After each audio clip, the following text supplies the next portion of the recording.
My child, stop, right now, before your thumb carries you past this one. I am asking you directly, because I have been trying to reach you for far longer than you realize. You have spent so much of your life feeling unheard that somewhere along the way you began to wonder if even I had grown quiet toward you. I never did. The truth is the opposite. I have been the one trying to be heard, speaking through every nudge you were too tired to follow, every stillness you filled with noise because the silence frightened you. You kept telling yourself you would pray later, listen later, slow down later. But that ache you cannot name is not my absence. The ache is my voice, finally close enough to feel. Today the noise has thinned just enough for it to land. Do not scroll past me now. Stay with me to the very end, and I will say the one thing I have been trying to tell you all along. I know how this moment feels. A part of you wants to keep moving. A part of you has a list of things waiting, 100 small fires that feel more urgent than a quiet voice asking you to be still. The world has trained you to keep scrolling, to keep consuming, to keep filling every empty second with something louder than your own heartbeat. And I am not angry about that. I am simply not willing to let it win today. Not this time. Because what I have to say to you cannot survive another delay. Hear me carefully. There is a reason this found you on this exact day, at this exact hour, in this exact state of tiredness. You did not arrive here by chance. You did not stumble into these words while looking for something else. I arranged the path that led you here, one small step at a time, knowing that on this day your defenses would be low enough and your heart would be open enough for my voice to finally get through. So before you decide you are too busy, before you let the next bright thing pull your eyes away, give me this, just this. I want to tell you what I have watched happen to you, slowly, over years. You did not notice it happening because it happened the way most important things happen, quietly and without announcement. You started out listening for me. When you were younger, when the world was simpler, you used to feel me close. You used to sense my prompting and follow it without overthinking. You used to talk to me in the small hours, in the car, in the shower, in the spaces between tasks. And I answered, not always in words you could hear, but in peace you could feel, in doors that opened, in the quiet sense that you were not walking alone. Then life grew loud. The responsibilities stacked up. The disappointments accumulated. The prayers that seemed to go unanswered taught you, without you ever deciding it, to expect silence. And expecting silence, you stopped straining to hear. You filled the quiet with sound because the quiet had started to feel like rejection. You reached for your phone the moment you woke, before you reached for me.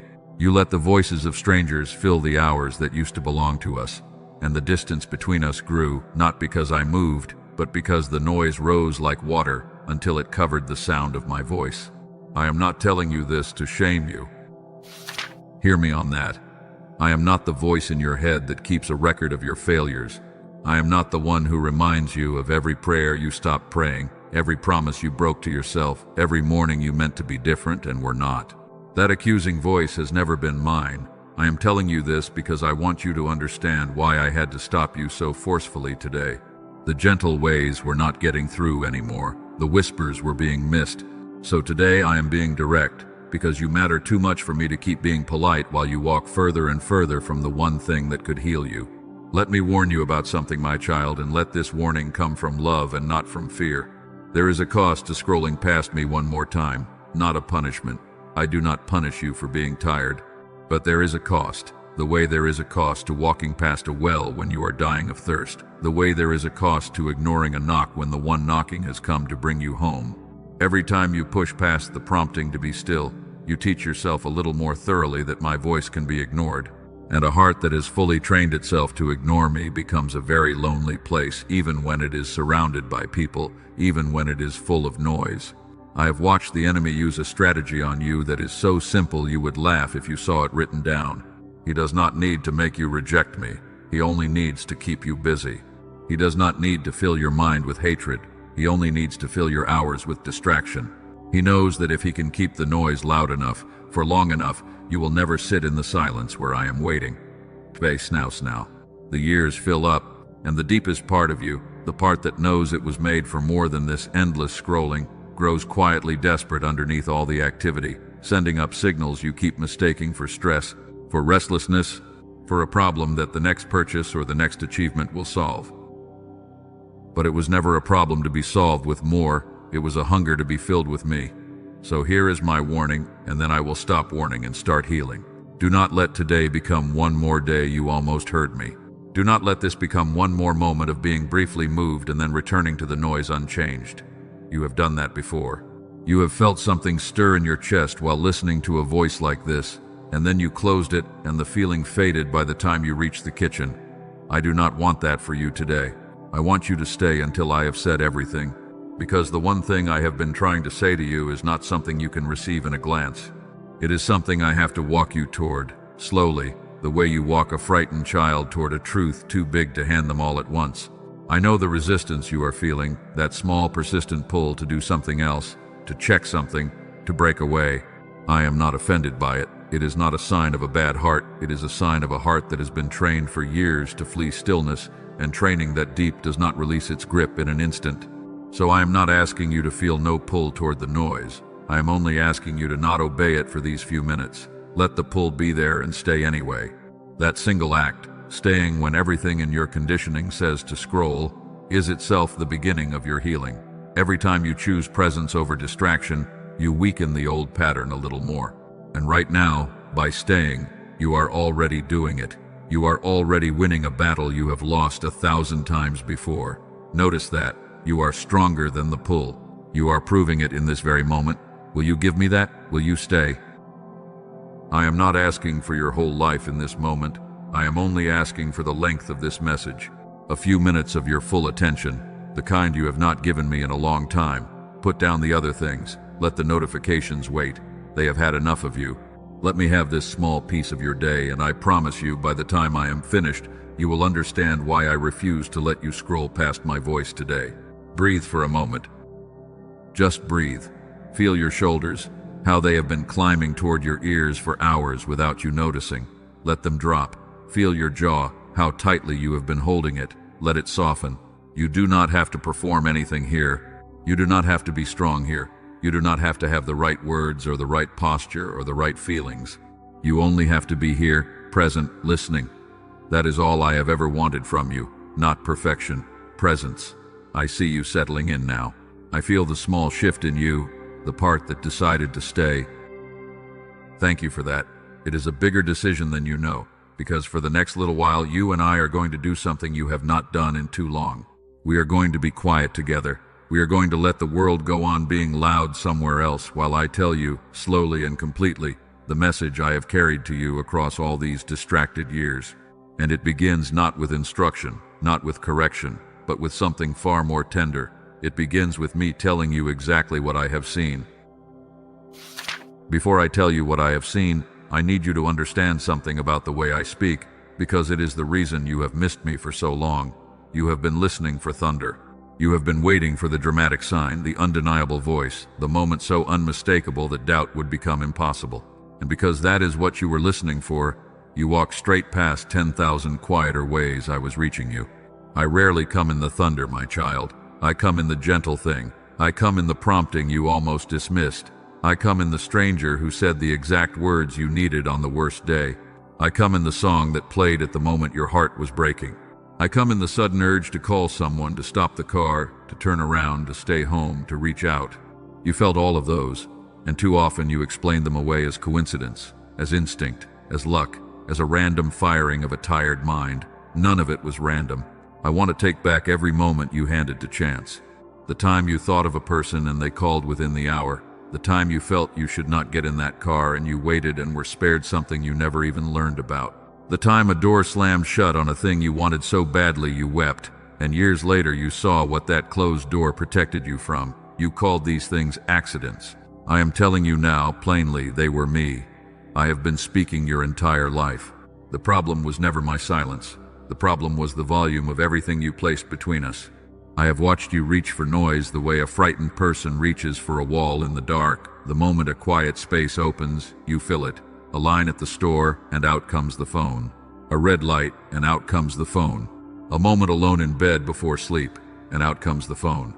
The drive that used to be ours, now filled with 100 voices that are not mine. I am not condemning the device in your hand. It is only a tool, and tools are not the enemy. But I want you to see what it has cost you. because you have never added it up.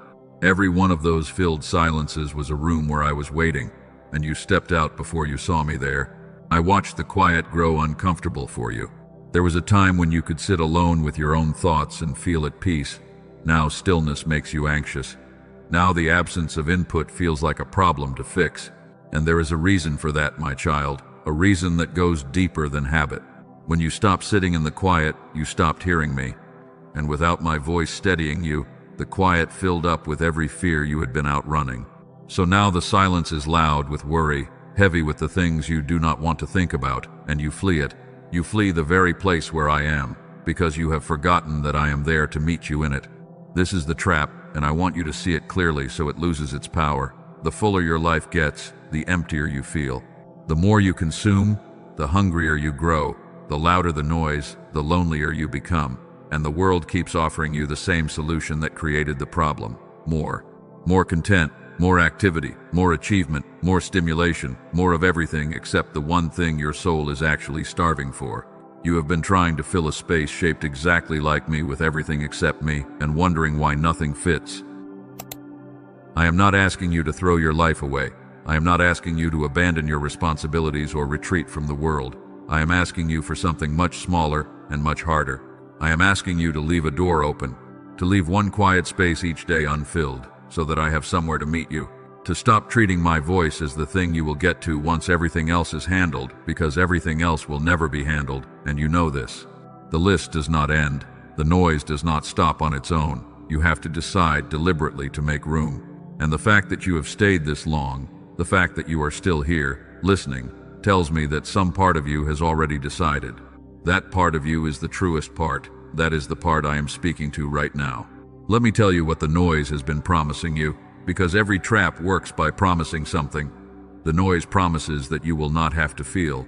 That is its deepest offer. As long as you keep the input flowing, you never have to sit with the ache, never have to face the grief, never have to hear the quiet voice that might ask something of you. The scrolling is not really about the content. It is about avoidance. It is a way of staying just distracted enough that the painful thing in you never gets a chance to surface. And it works, in the short term. But the thing you are avoiding does not go away because you refuse to look at it. It goes underground and grows. Everything you have been outrunning with noise has been waiting for you in the silence, getting larger, not smaller, fed by your refusal to face it. The only way it shrinks is if you finally turn and look at it with me beside you. That is what we are doing right now. You are looking at last, and I am here, and it is not as unbearable as you feared, because you are not facing it alone. The noise also promised you that you were keeping up, staying informed, remaining connected. But look at the fruit of it honestly. After hours of consuming, do you feel more connected or more alone? More informed or more anxious? More alive or more numb? The promise and the result have never matched. You poured your hours into a thing that swore it would fill you, and left you emptier every time, and yet you return to it the next day, because emptiness drives us back to whatever last numbed it, even when the numbing is the very thing deepening the emptiness. It is a closed loop, and you have been trapped inside it, and today I am opening a door in the wall of that loop and asking you to walk through it. Let me tell you what I am not going to do in the time we have. I am not going to lecture you. I am not going to hand you a list of rules to follow, or a standard to live up to, or a way you have failed that you now have to fix. You have had enough of that. The world is full of voices telling you that you are not enough, not doing enough, not being enough. I am not one of them. I have never been one of them. When you hear a voice that leaves you feeling smaller, more ashamed, more hopeless, more crushed under the weight of your own inadequacy, that is not me. Mark it well. My voice does the opposite. My voice, even when it corrects, leaves you feeling more loved than before, more seen, more capable of becoming who you were made to be. If a voice tears you down, it is not mine, no matter how spiritual it sounds. So as I tell you what I have seen, listen for the tone. Notice that there is no accusation in it. Notice that even when I name your wandering, I name it the way a parent names a child who got lost, with relief that you are found and not with rage that you strayed. That is the voice you have been missing. That is the voice that got buried under all the harsher voices, the critical ones, the comparing ones, the ones that sound like the world and the ones that sound like your own worst fears. I want to clear all of those away in the next few minutes and let you hear what my actual voice sounds like, perhaps for the first time in years. And the one thing I have been trying to say to you, the message I have carried across all these distracted seasons, is wrapped inside everything I am about to tell you. I will not blurt it out and let it lose its weight. I will walk you to it. But I will give you this much now, as a thread to hold while we go. The thing I have been trying to say is not a warning and not a demand. It is something far gentler and far more powerful than either. And once you finally hear it, fully, the way I mean it, I believe it will change the way you carry yourself through every remaining day of your life. So hold that thread, stay close, and let me begin where all real healing begins, which is not with what you must do, but with how thoroughly and completely you have already been seen. I have watched you wake up already behind. Before your feet touch the floor, the day has its hands on you. I have watched you reach into a glowing rectangle and pour the worries of the entire world into your mind before you have had a single thought of your own. I have watched the headlines find you, the comparisons find you, the demands find you, all of it crowding in before you were even fully awake. And in that first sacred minute of the morning, the minute that used to belong to us, you handed it away without a fight. I do not say this to wound you, I say it because I miss it. I miss being the first voice you heard. I miss the version of you that opened the day with a breath and a turning toward me instead of a flinch and a turning toward the noise. I have watched you measure your worth against strangers. I have watched you scroll through the carefully chosen moments of other lives and feel your own life shrink. I have watched you compare your private struggle to their public highlight and conclude, quietly, that you are falling behind. And I have wanted to grab you by the shoulders and tell you that none of it is the full story, that the people you envy are envying someone else, that the whole machine runs on convincing you that you are not enough, so that you will keep consuming the cure for a sickness it gave you. You are not behind, my child. You are simply exhausted from running a race I never entered you into. I have watched you go to bed wired and wake up tired. I have watched the light of the screen be the last thing your eyes see at night, filling your mind with images and fears and the lives of other people right up until the moment you try to sleep. And then I have watched you lie awake wondering why your thoughts will not settle. They will not settle because you fed them noise until the final second and then asked them to be quiet on command. The mind does not work that way. The soul does not work that way. You were made to end your day the way you were made to begin it, with a turning toward peace, with a laying down of the weight, with a few words to me in the dark. And you have not done that in so long that you have forgotten it is even possible. I want to show you one more cost before I set the warning down, the cost you feel the least, but that wounds you the most. Every hour given to the noise is an hour not given to the people in front of you.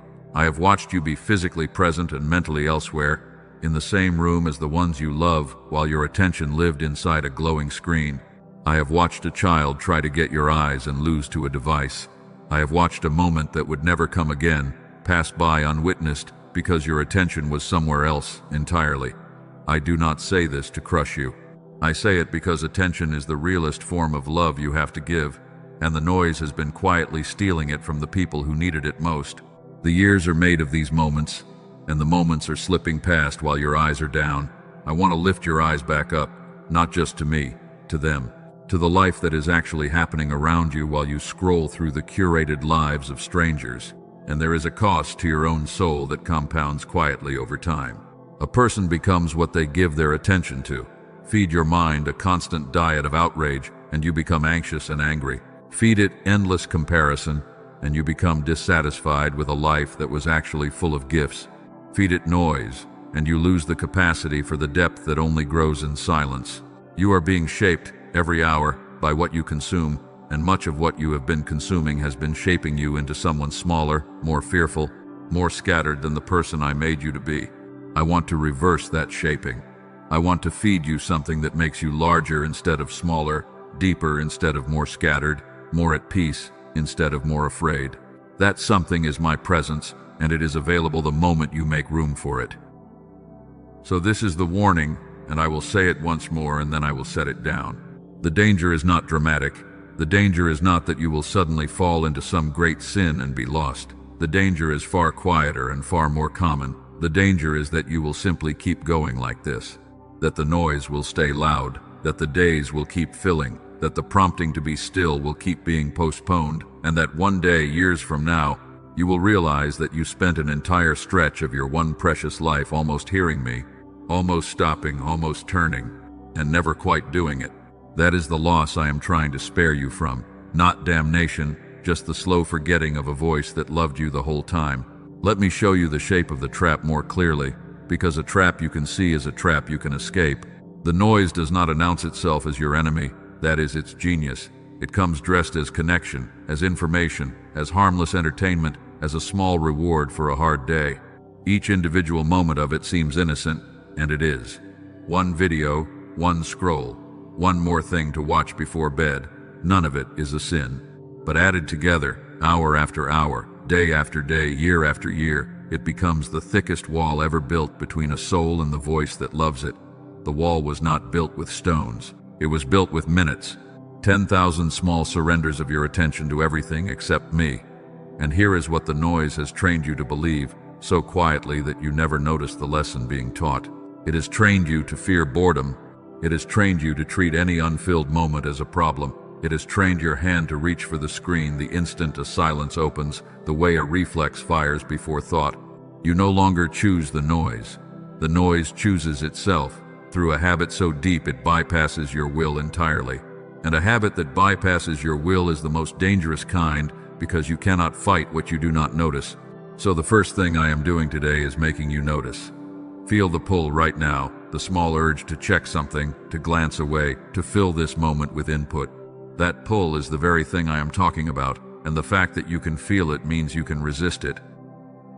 I have watched the noise steal your first fruits, the first thought of your morning, given to the opinion of a stranger instead of to me, the first moment of your free time, given to a feed instead of to rest, the freshest part of your attention, spent on the urgent and the trivial, so that by the time you might have turned to me, there was nothing left but the exhausted dregs of a depleted mind.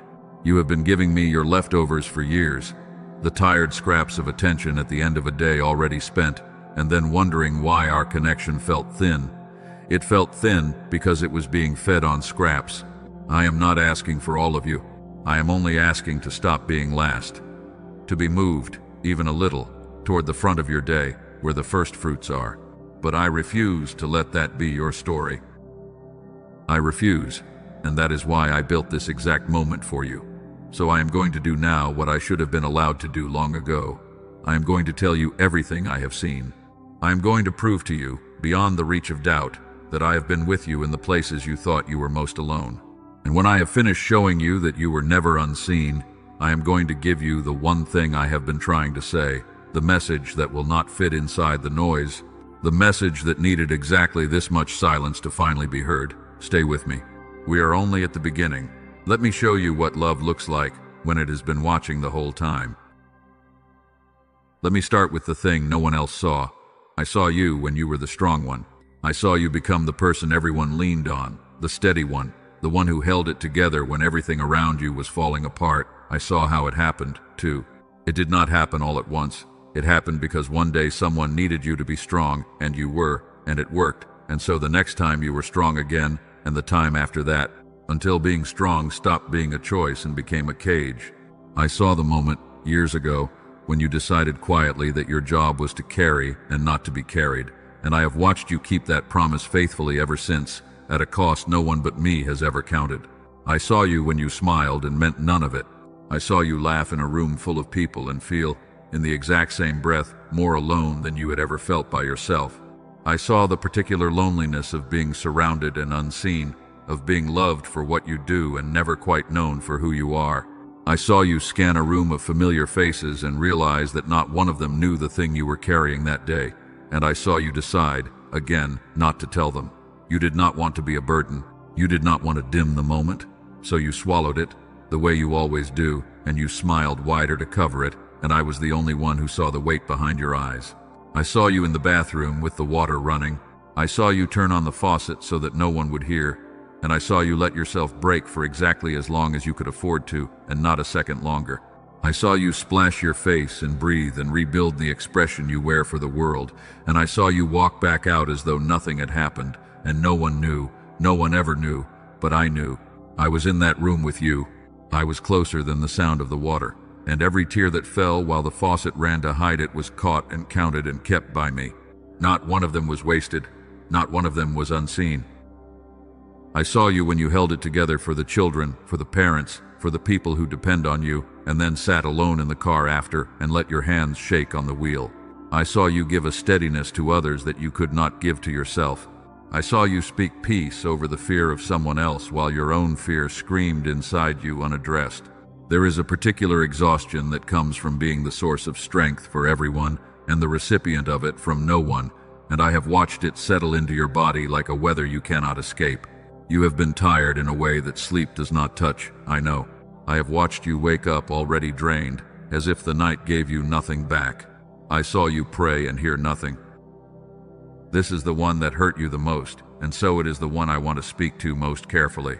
I saw you bring me your deepest need, the thing you wanted more than you have ever wanted anything, and I saw you pour it out in words and in tears, and sometimes in a silence too heavy for words. And then I saw you wait, and the answer did not come, or it did not come in the form you needed, or in the time you needed it, and the waiting stretched on until it began to feel like an answer of its own, a no, a not you, a turning away. I saw the exact moment your faith took the wound it has been limping on ever since. I saw you decide, without ever saying it out loud, that maybe asking was pointless, that maybe I was not listening, that maybe you were on your own after all. My child, I need you to hear what I am about to say, because I have wanted to say it from the moment that wound opened in you. The silence was not a no. The silence was not me turning away. I want to take that lie and pull it out of you by the root, because it has been poisoning everything. You interpreted my silence as rejection, and from that single misreading, an entire distance grew. You stopped asking because you were tired of the silence.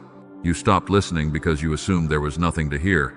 And the relationship that used to be a conversation became a monologue you eventually gave up on. But I was never silent. I was answering in ways you could not yet recognize, and I will show you each one before we are done. I saw the restlessness in your chest. You know the one. That particular unease that has no obvious cause, that sits just behind your ribs and will not be explained by anything happening in your life. You have tried to name it. You have called it anxiety, called it stress, called it burnout, called it a phase.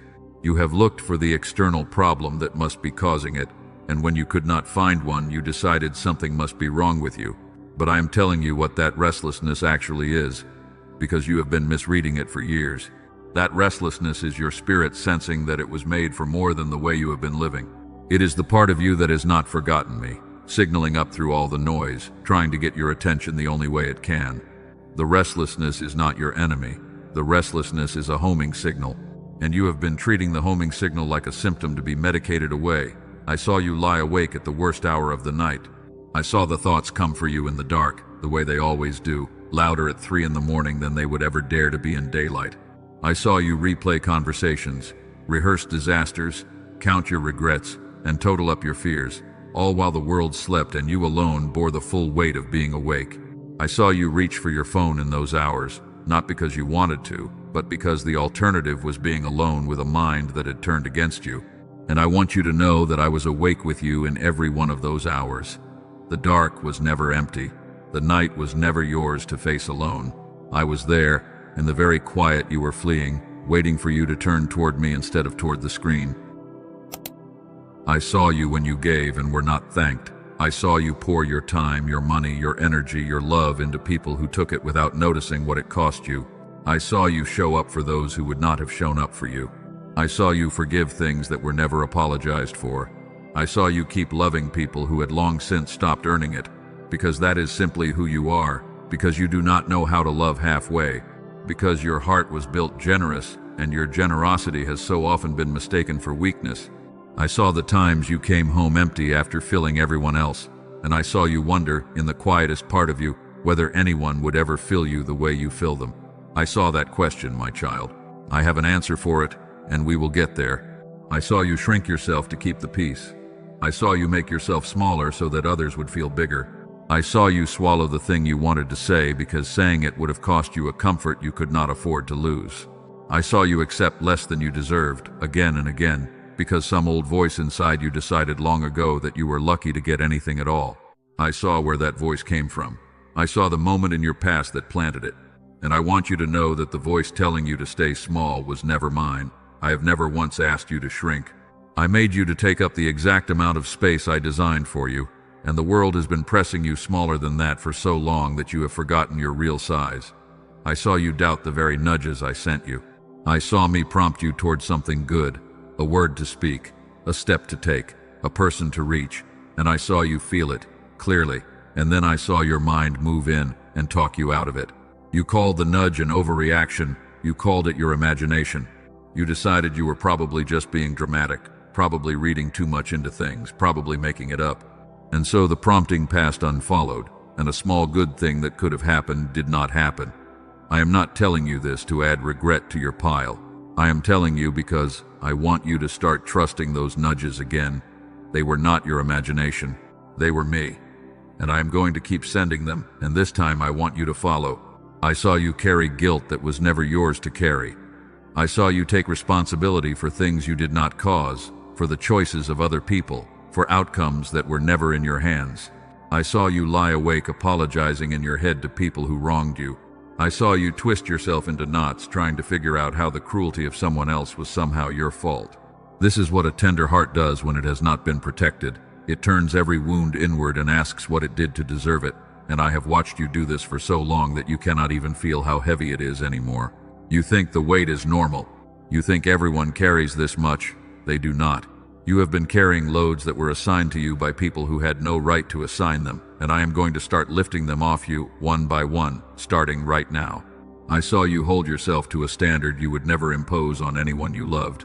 The harshness you turn on yourself would horrify you if you saw someone turn it on a friend. You forgive others their failures and crucify yourself for yours. You extend patience to everyone but you. You speak to yourself in a voice so cruel that if it came from another person you would end the relationship. I have heard every word of that inner voice, the one that calls you stupid, lazy, worthless, too much, not enough, a disappointment. And I have grieved every time you believed it, because it is not my voice and it is not the truth, and it has been wounding my beloved child from the inside for years. I want to replace that voice, not silence it overnight, but slowly teach you to hear, underneath it, the voice that has always spoken to you with tenderness, the voice you are hearing right now. I saw you carry the weight of the expectations of everyone, the person your family needs you to be, the person your work requires, the person your friends expect, the image you maintain so that no one worries, no one intrudes, no one sees the cracks. I saw you become a different shape for each set of eyes, until you began to lose track of which shape was actually you, and in the exhaustion of constant performance, a frightening question surfaced. If I stopped performing all these versions, would there be anyone left underneath? Yes, my child. There is someone underneath, someone real, someone I have known from the beginning, the true self buried under all the roles. And I am calling that true self out right now, the way you call a frightened animal out of hiding, gently, patiently, with a voice it learns it can trust. So here is what I want you to do in this very moment before we go any further. I want you to notice the heaviness in your chest. Do not run from it this time. Do not reach for anything to cover it. Just notice it. Feel exactly where it sits in your body. Most people carry it right behind the breastbone, a tightness, a weight, a held breath that never fully releases. Put your attention there. That weight is real, and it is not your imagination, and it is not a flaw in you. It is the accumulated residue of everything you have carried alone. And I am here, right now, asking you to begin to set it down, not all at once. You could not bear to release it all at once, but begin. Loosen your grip on one thing, let one weight go. I saw all of it, my child, every hidden tear, every silent battle, every unthanked sacrifice, every doubted nudge, every misplaced guilt, every sleepless hour, every prayer you thought went unheard. I saw it not from a distance, not as a spectator watching your life like a story on a screen, but from the closest possible place, from right beside you, from inside the very moments you felt most alone. The loneliness you have felt was real as a feeling but false as a fact. You were never alone in any of it. The aloneness was the lie. My presence was the truth, and you simply could not perceive it through the fog of your exhaustion. I do not blame you for not perceiving it. Pain has a way of shrinking the world down to itself. But now, with the noise quieted and your attention here, I want you to begin to perceive what was always true. You have been seen, completely, by the one whose seeing matters most, and being seen, fully, by love that does not flinch at what it finds, is the beginning of being healed. I saw the dreams you buried so quietly that even you have half forgotten where they are. There was something you wanted once, before life taught you to be reasonable. There was a version of your future that lit you up when you imagined it, back when you still let yourself imagine. And somewhere along the way, between the disappointments and the responsibilities and the slow accumulation of practical reasons why not, you laid that dream down and covered it over and told yourself it was the mature thing to do. I saw you do it. I saw the small private funeral you held for the thing you used to long for. And I want you to know that I have not buried it. What you laid down, I have been keeping. It is not as dead as you believe. We will speak of this again, because I have something to say about the things you think are over. I saw you grow quiet about the questions that used to burn in you. There was a time you wondered about everything, reached for everything, believed that more was possible. And then the world told you, in 1,000 small ways, to lower your expectations, to stop hoping for so much, to accept that this is simply how things are. I saw you slowly comply. I saw the light in your eyes dim by degrees, so gradually that no one noticed, least of all you. I saw curiosity become caution, and caution become resignation, and resignation harden into a kind of gray acceptance that you mistook for wisdom. But it was not wisdom, my child. It was a wound. The deadening you feel is not maturity. It is a slow giving up, and I did not make you to give up. I saw you keep going when you wanted to stop. This is one I honor in you, even as it grieves me. I saw the mornings you did not want to get out of bed and got out anyway. I saw the days you had nothing left and gave more anyway. I saw you keep your commitments to people who would not have kept theirs to you. There is a quiet heroism in this that the world never claps for. The heroism of the ordinary, faithful person who simply keeps showing up when showing up costs everything. I saw it all, and while I never wanted you to run yourself into the ground, I want you to know that your faithfulness in the dark, when no one was watching and no reward was coming, did not go unnoticed by me. I keep a different kind of record than the world keeps. I saw you wonder if you had missed your moment. I saw you look at where you are and compare it to where you thought you would be by now, and I saw the cold feeling that comes when the comparison goes badly. I saw you do the arithmetic of your age against your achievements and conclude that the window had closed, that the best was behind you, that whatever you were meant to become, you had somehow already failed to become it. I saw that fear take up residence in you and start making your decisions for you, shrinking your willingness to try, convincing you that hoping for more at this point would only set you up for more disappointment. I have a great deal to say about that fear. For now, simply hear this. You have not missed it. The timeline you are measuring yourself against was never mine. I saw you when your body started to feel like a stranger. I saw the aches that did not used to be there, the tiredness that does not lift, the way you have started to brace yourself against your own physical decline. I saw you carry stress in your shoulders, your jaw, your stomach, your sleep, your skin, your breath. The body keeps the score of everything the heart will not say, and your body has been keeping a long and detailed account. I saw you ignore its signals because you did not have time to listen. I saw you push past the exhaustion until exhaustion became your baseline and you forgot what rest it even felt like. Your body has been trying to tell you the same thing I have been trying to tell you. Slow down, be still. You were not built to run like this. Come and rest. I saw you when you started performing your faith instead of living it. I saw the prayers become routine, the words become familiar, the practices become things you did rather than ways you connected. I saw you go through the motions of belief while the relationship underneath the motions quietly starved, and I did not judge you for it. The motions are not nothing. Sometimes the motions are all a tired person can manage, and there is faithfulness even in going through them when the feeling is gone. But I missed the connection. I missed being more to you than a duty. I missed the version of our relationship where you talked to me like I was real and present and listening, instead of like I was a distant authority you were obligated to address. I want that back. I have wanted it back for a long time. I saw you when you helped someone else find me while feeling far from me yourself. I saw the strange ache of pointing others toward a comfort you could not feel, of speaking words of faith over the situation of someone else while your own faith sat cold in your chest. I saw you wonder if you were a hypocrite for it. You are not. You were simply giving from a well that had run dry, and the answer to a dry well is not shame. The answer is for the well to be filled. That is part of why I stopped you today. I am not here to use you to help others. I am here to fill you. You have been a vessel for the nourishment of everyone else for so long that you forgot you were allowed to be nourished too. Let me nourish you.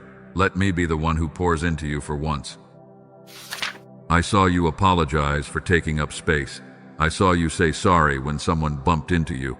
I saw you shrink your needs down to almost nothing and then feel guilty for having any needs at all. I saw you treat your own desires as luxuries you had not earned, your own rest as something you had to justify, your own joy as something slightly selfish. Somewhere you learned that your role was to need little and give much, and you have played that role so faithfully for so long that you no longer know what you actually want, because wanting things felt dangerous, and so you stopped letting yourself want. I want to give your wanting back to you. I made you with desires for a reason. They were never the problem. The problem was a world that punished you for having them. I saw you brace for the other shoe to drop.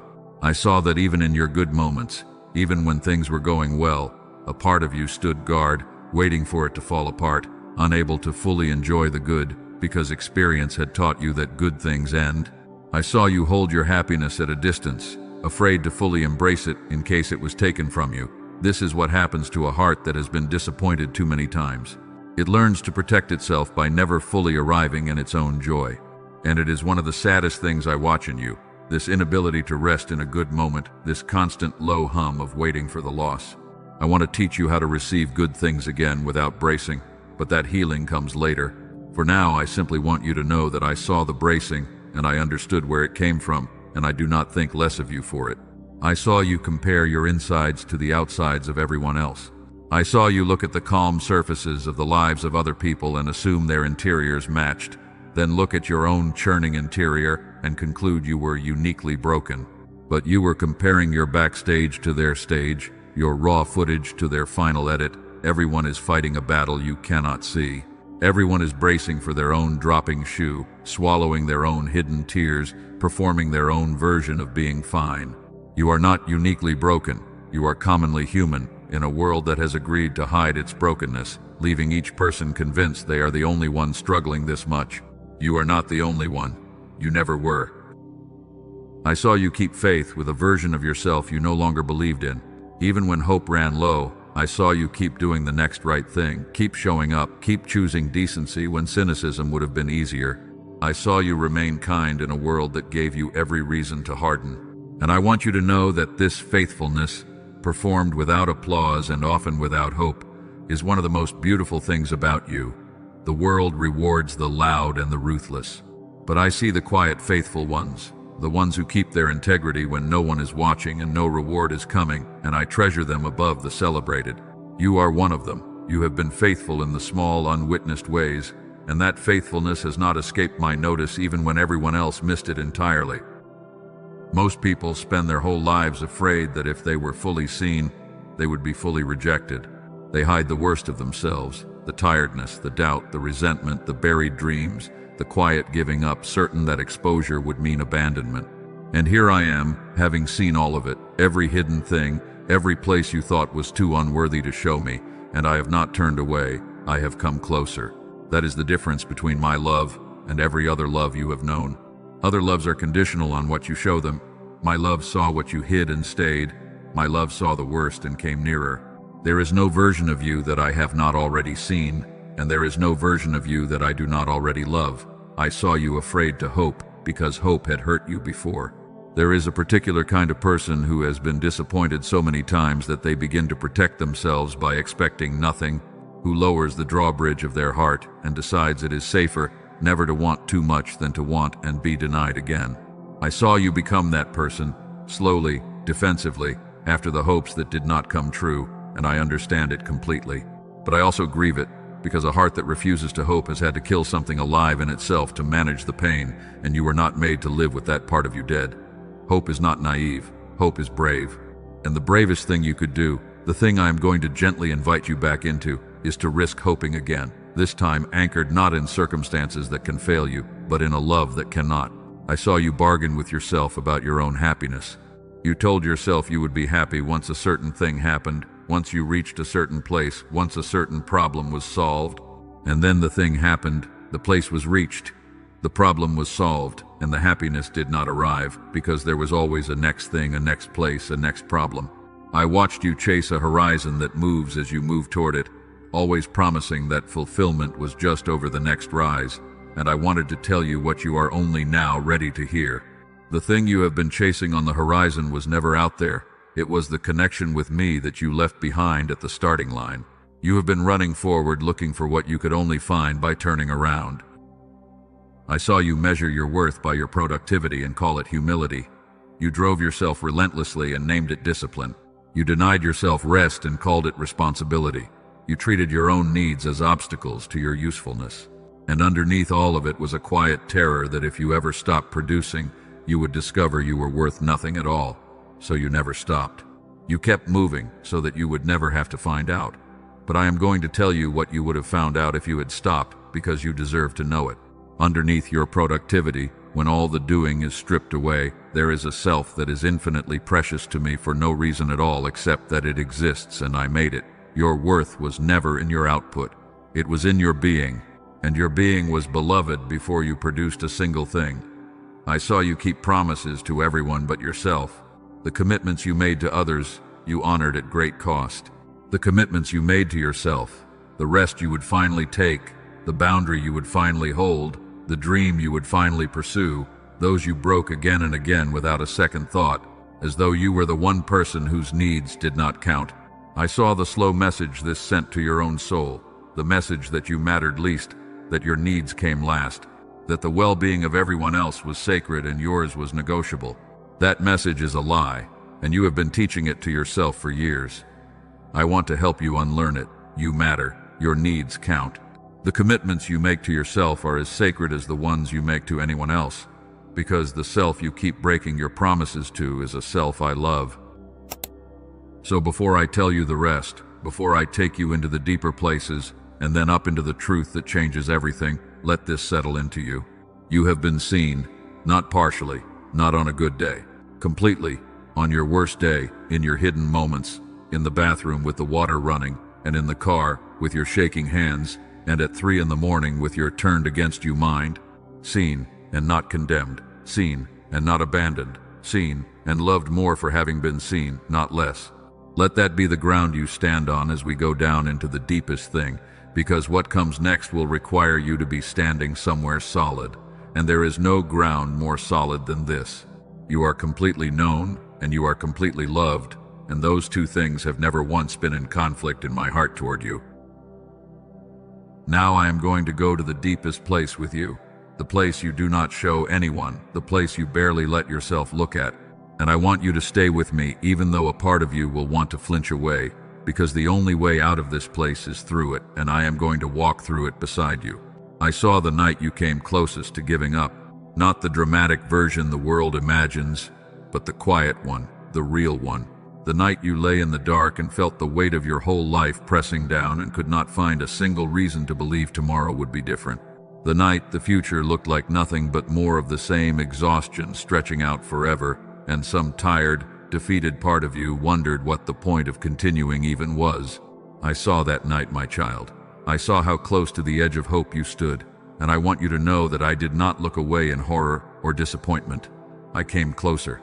I sat with you in that darkness, and though you could not feel me, I held the thin thread of your remaining hope in my own hands so that it would not snap. You survived that night because I would not let go of the thread. You thought it was your own willpower. It was my grip. I saw the prayer that was not even words. There came a point where you could not pray properly anymore. The eloquent prayers were gone. The hopeful prayers were gone. All that was left was a kind of wordless groan, a single broken syllable, a wet-eyed silence aimed vaguely upward with no expectation of being heard. You felt ashamed of it. You thought a real prayer should have more faith in it, more structure, more belief. But I want to tell you something that will free you. That broken, wordless, hopeless groan was the most honest prayer you have ever prayed, and it reached me faster and moved me more than any polished prayer ever could. I am not impressed by eloquence. I am moved by honesty. And in that moment when you had nothing left but a broken sound, you were closer to me than you had been in years, because for once you were not performing, you were simply real. I saw you ask the question you were most afraid to ask. Did I forget you? Somewhere in the long silence, the fear took shape into an actual question, and the question terrified you so much that you mostly kept it buried. But it was there, If everyone else has a season of breakthrough and mine never comes, did I forget you? If the prayers of others get answered and yours seem to vanish, did I overlook you? If you have been faithful and the faithfulness has not been rewarded, did you somehow fall through the cracks of my attention? My child, I am going to answer that question now, directly, and I want you to receive the answer with your whole heart. I did not forget you. I have never forgotten you. It is not possible for me to forget you. Your name is not written somewhere I might lose track of. Your name is written on my hands. I think of you more often than your own mother ever did. You have never once been out of my sight or out of my mind or out of my heart, not for a single second of your entire life. I saw the specific moment you decided you would have to save yourself. It is a moment most people cannot point to, but it happened, and I watched it happen in you. There was a point where waiting on me started to feel naive, where trusting felt like a luxury you could no longer afford, where you concluded that if anything good was going to happen in your life, you would have to make it happen yourself because no one was coming to help. And so you took the weight fully onto your own shoulders. You stopped expecting rescue. You became your own savior, your own provider, your own source of strength, and you have been exhausting yourself in that role ever since. I understand why you took it on. The waiting had hurt you too many times. But I never asked you to save yourself. I never wanted you to carry your own life alone. The self-reliance you wear like armor is actually a wound. It is the scar tissue that grew over the place where you stopped believing help was coming. I saw you isolate yourself in your pain. I saw you pull back from the people who might have helped, not because you did not need them, but because the need itself felt too dangerous to expose. I saw you decline the invitations, dodge the deep conversations, deflect the questions about how you were really doing. I saw you become an expert at being around people without being known by them. And I saw the loneliness this produced, a loneliness that was partly inflicted on you by a hard world and partly built by your own hands as a defense against further hurt. I do not condemn the walls you built. You built them because you were wounded, and a wounded thing protects itself. But I am asking you to let me come inside them, not the whole world, just me. I am safe. I already know everything the walls were built to hide, and I am still here. I saw the grief you never finished grieving. Somewhere in your past there is a loss you were not allowed to fully mourn. Maybe the world told you to move on too quickly. Maybe you had responsibilities that did not pause for your heartbreak. Maybe you simply did not know how to let yourself fall apart, so you held it together and the grief went underground, where it has been quietly running your life ever since. I saw the loss. I saw how much it cost you. And I saw that you never got to lay it down properly, that it is still sitting in you, half buried, leaking its sorrow into everything. I want to give you permission, here, now, to grieve it at last. Not to forget it, not to be over it, but to bring it to me and let me hold it with you so that you are not carrying it alone anymore. You have carried it alone long enough. I saw the version of you that you mourn in secret, the person you were before the world got to you. The lighter, freer, more hopeful version of yourself that you can barely remember now. You miss them.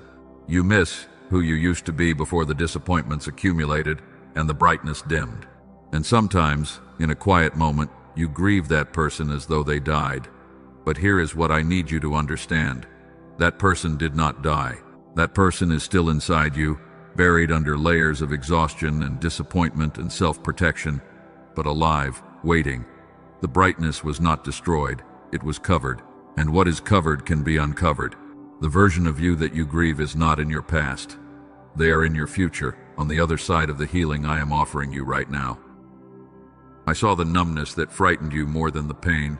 There came seasons when you could not even feel the sadness anymore, when the grief gave way to a kind of gray nothing, when you went through your days functional and hollow, doing what needed doing, while feeling almost nothing at all.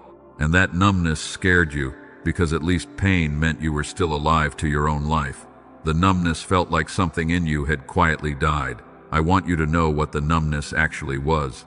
It was not death, it was a circuit breaker. When a soul is asked to feel more than it can bear for longer than it can sustain, it sometimes shuts the feeling down to survive. The numbness was your spirit protecting you from a flood that would have drowned you. It was mercy disguised as deadness. And now, gently, in a presence that can hold what you feel, the feeling can come back without destroying you. You are safe enough now to thaw. I saw you pray for others while unable to pray for yourself. I saw you intercede with real faith for the healing of someone else, while quietly convinced your own situation was hopeless. I saw you believe I could move in their life while doubting I would move in yours. And there is a particular loneliness in that, the loneliness of a faith that works for everyone but you, of a hope you can extend to others but cannot accept for yourself.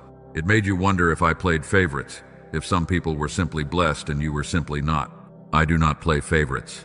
The faith you so easily extended to others was always meant for you too. You were never the exception to my goodness. You only believed you were, because believing you were unworthy felt safer than hoping and being disappointed again. I saw the shame that came after the hardest moments, not the pain itself, but the second wave, the wave that came after, the voice that told you that a stronger person would not have struggled so much, that your inability to simply get over it was a personal failing, that your continued suffering was evidence of weakness or insufficient faith. I saw that voice pile shame on top of your pain until the shame weighed more than the pain ever had. And I want to name that voice clearly so you can stop obeying it. That voice was never mine. I have never once added shame to your suffering. The voice that kicks you when you are down, that tells you your pain is your own fault, that says a better person would have handled it better, is the voice of the accuser. And it has been impersonating me in your head for years. From this moment on, learn to tell the difference. My voice comforts the suffering. The accuser shames the suffering. When a voice shames you, it is not me, no matter how religious it sounds. I saw the loneliest thought of all, the one you have barely admitted even to yourself, the thought that maybe you were simply unlovable, that maybe the reason for all the leaving and the disappointing and the unmet longing was something fundamentally wrong with you, some flaw at your core that made you difficult to love, easy to leave, hard to stay for. I saw that thought take root in the deepest soil of you, and I have watched it poison everything it touched, every relationship, every hope, every attempt to let someone close. And I am going to pull it out by the root right now, because it is the cruelest lie you have ever believed, and it is the furthest from the truth. You are not unlovable. You are profoundly, completely, eternally loved. The leaving was never about a flaw in you. People leave for 10,000 reasons that have nothing to do with the worth of the one they left. And the one love that will never leave, the one love that sees you completely and stays anyway, is the love that is holding you in this very moment. Now stay with me, because here is where everything begins to turn. You believed you were alone in all of it. That was the lie at the center of your pain. Not that the pain was real, but that you faced it by yourself. And I am going to dismantle that lie now, piece by piece, by telling you where I actually was. I was there on the night you nearly gave up. I was the unexpected calm that came over you near dawn, the strange peace you could not explain that let you finally sleep. You thought it was just exhaustion finally winning. It was me, settling over you like a hand on a fevered forehead. I was there in the wordless prayer. I was the one who took that broken syllable and understood it completely, who heard in it everything you could not say. I was already moving in response before the sound finished leaving you. I was there when you decided to save yourself. I did not abandon you to that decision. I let you try, because sometimes the only way a strong-willed child learns they cannot carry everything is to feel the full weight of trying. But even while you carried it, I was carrying you. The strength you found to keep going was not generated by you alone. It was supplied. You have been running on a fuel you did not know you were being given. I was there in the isolation. When you pulled back from everyone, I did not pull back from you. I came into the very solitude you built, and I waited there, patient, for the day you would notice me in it.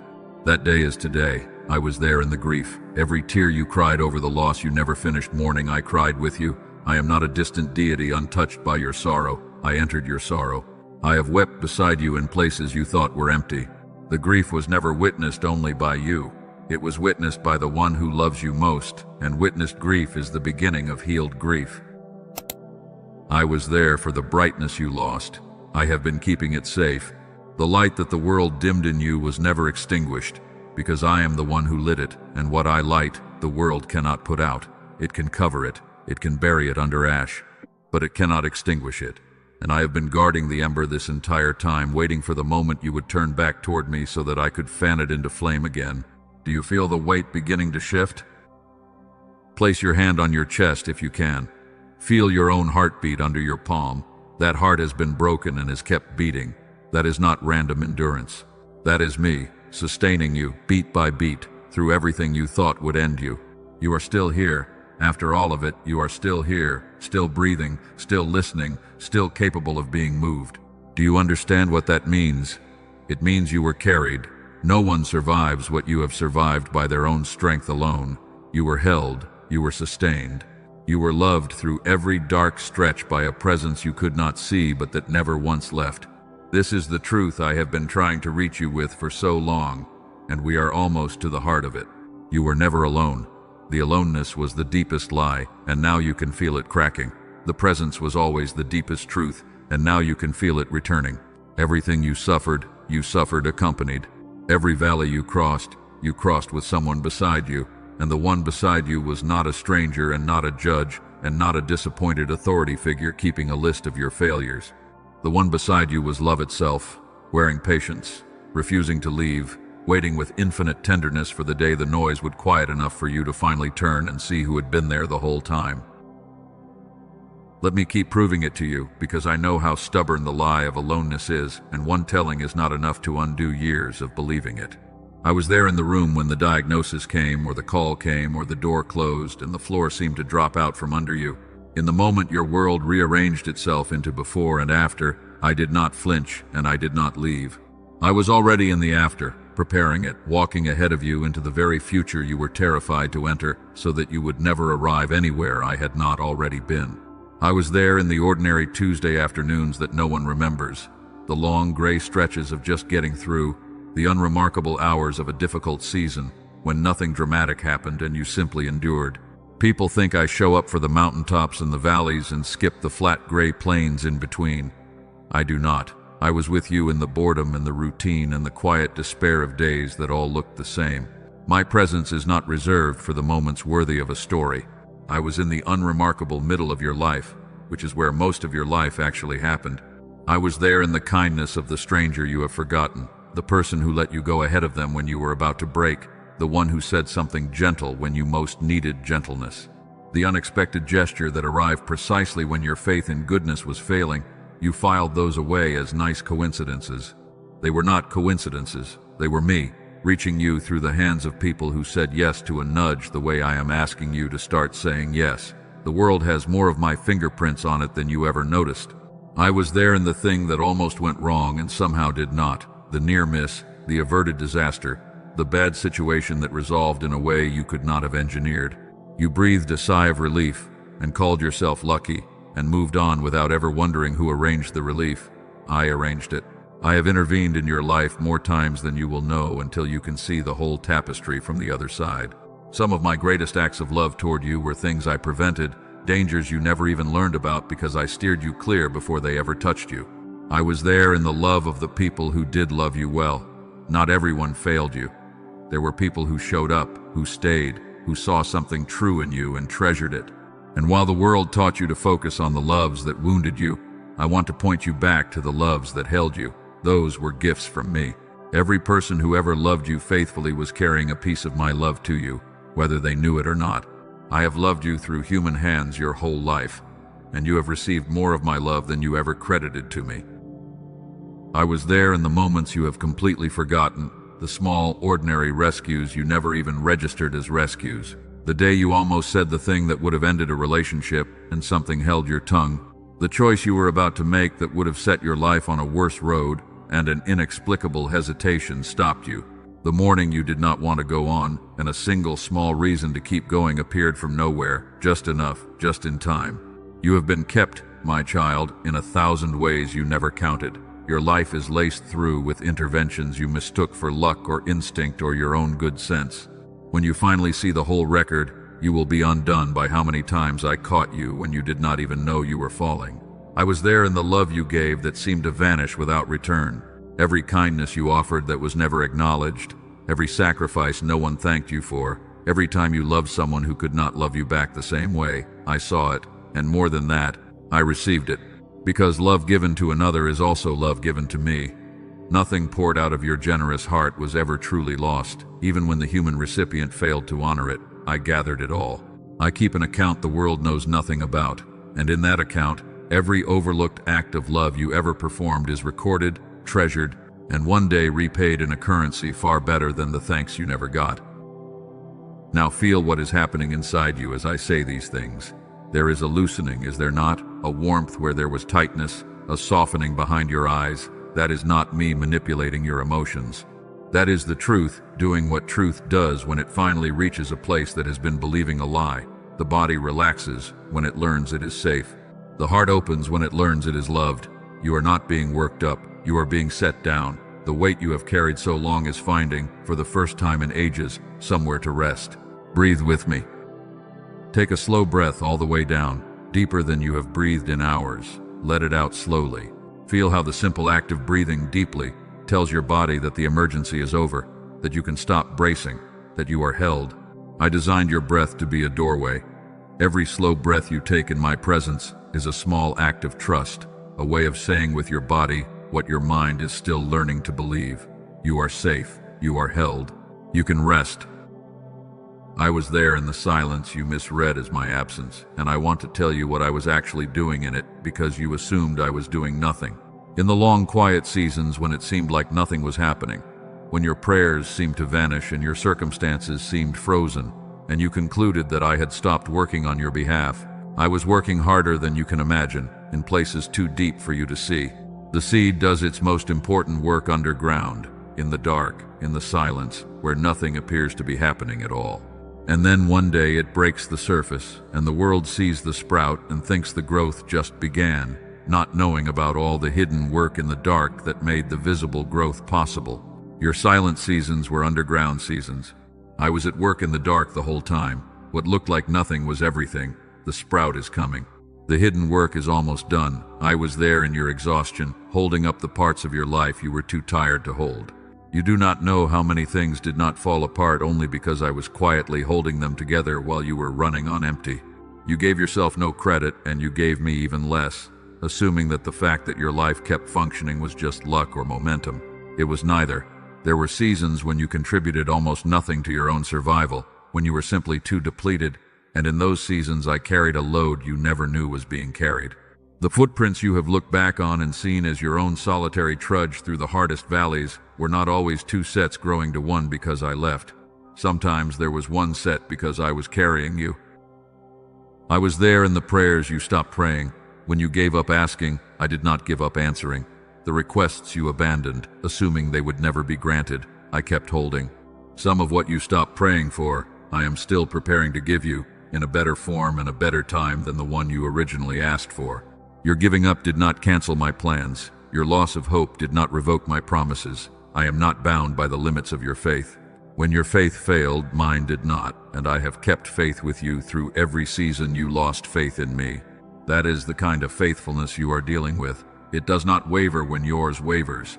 It holds when you let go. It remembers your true name even when you have forgotten it yourself. I was there in the version of you that you are ashamed of, the one who showed up in your worst seasons, the one who said things and did things and became things you do not like to remember. I did not love that version any less. I did not stand at a disapproving distance waiting for you to become presentable again.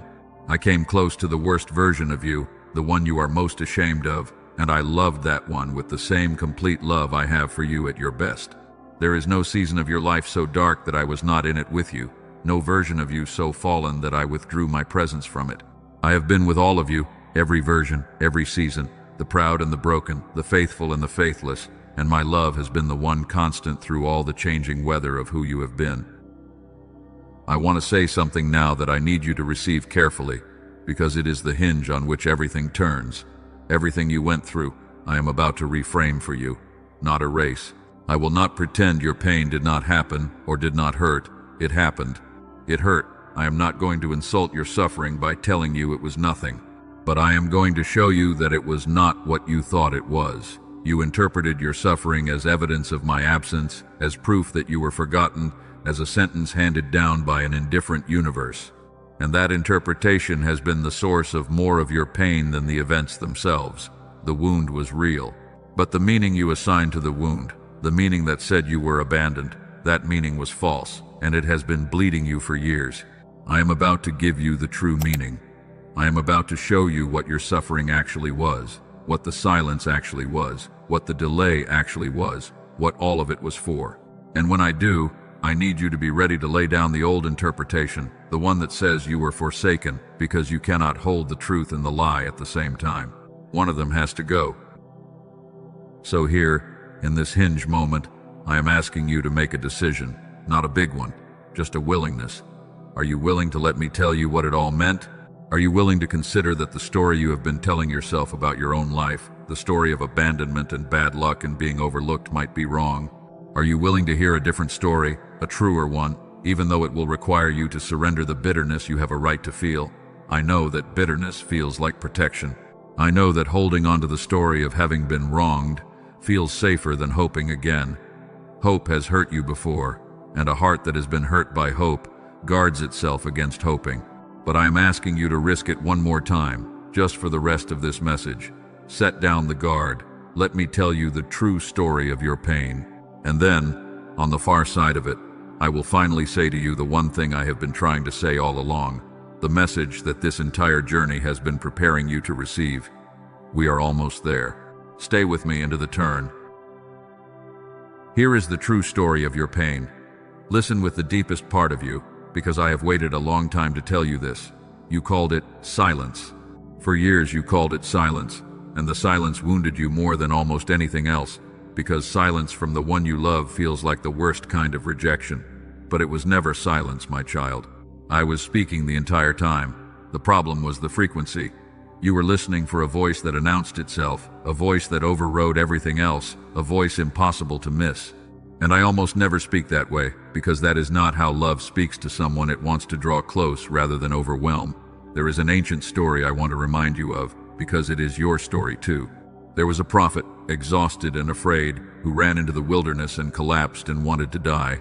He had served faithfully and felt utterly alone, certain that he was the only one left, certain that all his effort had come to nothing.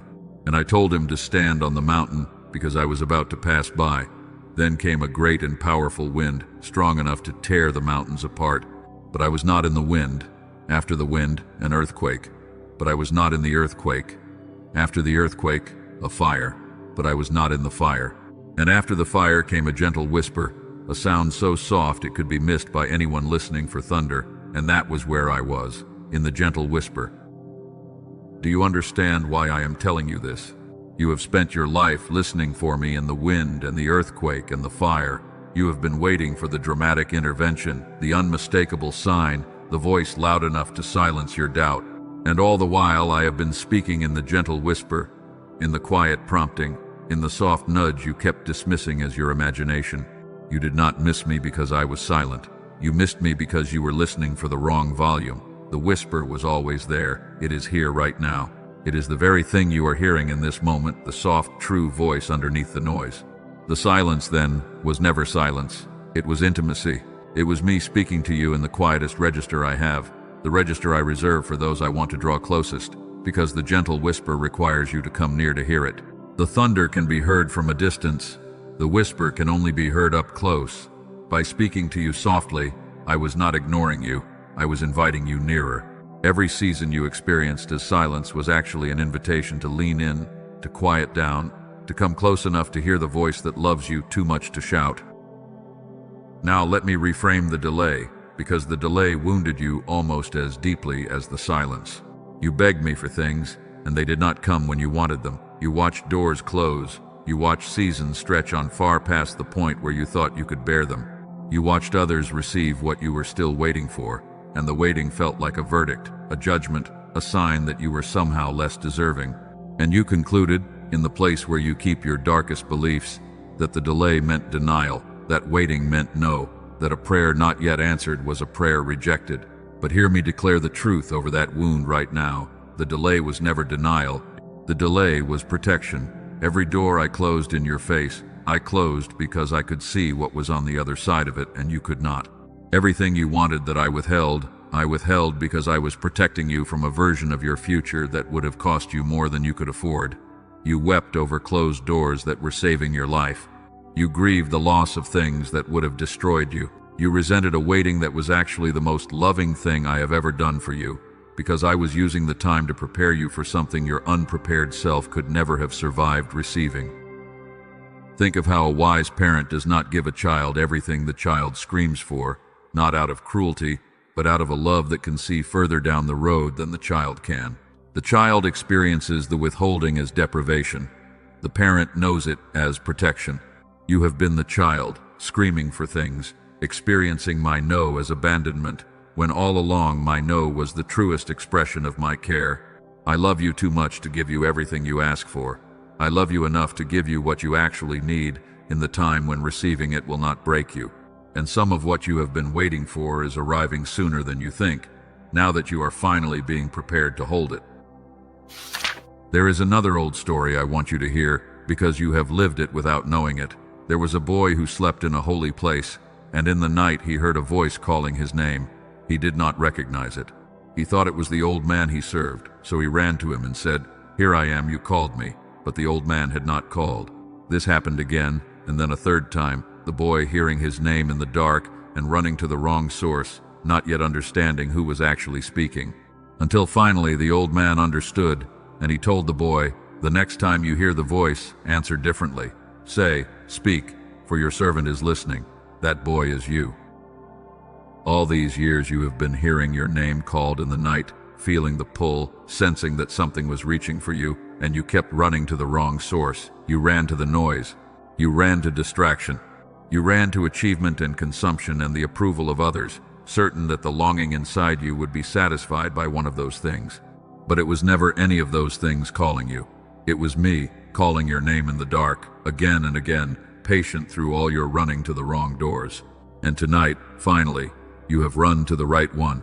Tonight you are in the holy place, hearing the voice, and I am teaching you the answer the boy learned. Say it now, in your heart, if not aloud. Speak, for your servant is listening, because I have so much to say to you, and for the first time in years you are finally ready to hear it. Let me reframe one more thing before I bring you to the center of it all. Let me reframe your feeling of being unseen.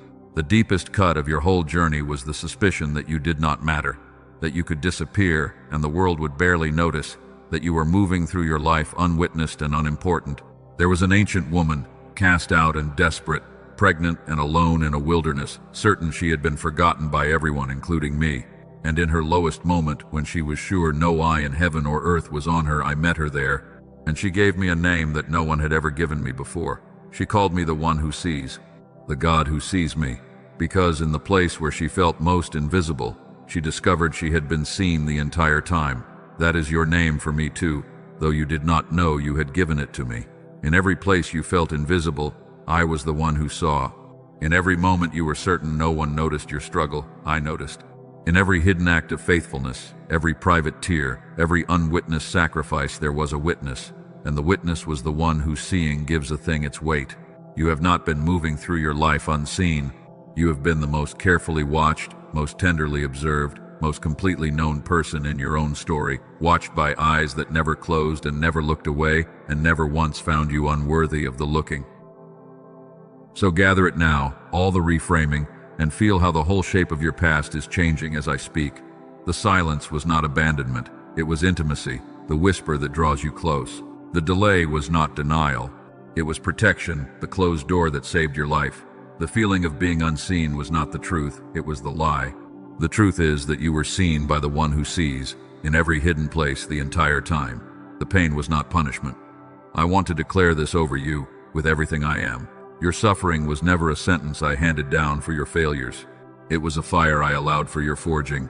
You are not being punished, you are being prepared. There is a difference as vast as heaven, and the enemy has worked overtime to keep you from seeing it. Because as long as you believe your pain is punishment, you will hide from me in shame. And as soon as you understand your pain is preparation, you will run toward me in hope. I am declaring it now. The season of misreading your own life is over. The years you spent believing the lie of abandonment are ending in this moment. I am stripping the authority from every interpretation that told you that you were forsaken. Not punishment, but preparation. Not denial, but protection. Not silence, but the whisper of intimacy. Not invisible, but seen by the one who sees. The old story is being rewritten in real time, not because the events changed, but because the truth about the events is finally reaching you. And a life looks completely different in the light of the truth than it did in the dark of the lie. You can feel the shift, cannot you? You can feel something in your chest that has been clenched for years, beginning, at last, to release. Stay in it. Do not rush past this. Let the reframing settle all the way down into the places that have been aching. Because now that you can see your past truly, now that the lie of abandonment is losing its grip, you are finally ready for the thing I have been carrying to you across all these distracted years. We have arrived at the center. What comes next is the one thing I have been trying to say. Stay with me. It is time.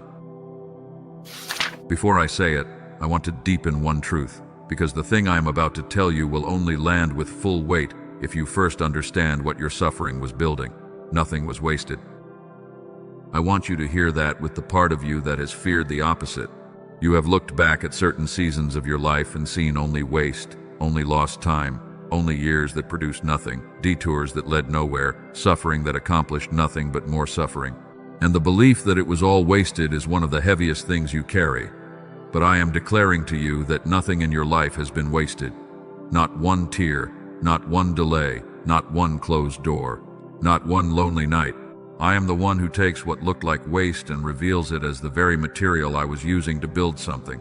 The years you mourn as lost were not lost. They were invested, and the return on that investment is closer than you think. And consider the waiting from my side of it, because you have only ever seen it from yours. From where you stood, the waiting looked like neglect, like a phone left unanswered, like a request lost in some vast, indifferent system. But from where I stood, the waiting was the most active, attentive, deliberate love. I was not absent during your wait. I was present in 1,000 adjustments you could not perceive, arranging circumstances, softening hearts, closing the doors that needed to close and propping open the ones that needed to stay open. All of it timed to converge at a moment you were not yet ready for, but soon would be. A farmer who waits for the harvest is not neglecting the field. He is doing the patient work that fast results would ruin. I was farming your life while you accused me of forgetting it. And the harvest of a patient God is always richer than the quick fix you were begging for. Consider what the long waiting actually produced in you. The patience you did not have at the beginning, you have now. The depth you did not have at the beginning, you have now. The compassion for others who suffer, which can only be learned by suffering, you have now. The ability to sit with someone in their pain without flinching, because you have been in pain yourself, you have now. The faith that has been tested and did not entirely break, the faith that knows how to keep walking in the dark, you have now. None of that could have been given to you as a gift. It could only be grown in you through exactly the kind of difficult seasons you resented. The waiting was not empty. The waiting was a workshop, and I was building you in it. The enemy wanted you to believe your suffering disqualified you. He whispered that your struggles proved you were not chosen, not favored, not destined for anything good, because surely a favored person would not have to endure so much. But he had it exactly backward, and I am exposing his lie right now. Your suffering does not disqualify you. Your suffering qualifies you. The very things you went through are the credentials of the calling I have on your life. You cannot lead others out of a darkness you have never been in. You cannot offer hope to the hopeless if you have never tasted hopelessness yourself. The wound you have been ashamed of is about to become the source of your authority to help others heal. I am declaring over you that the attacks you endured were not signs of my absence. They were signs of your significance. The enemy does not waste his energy on lives that pose no threat to him.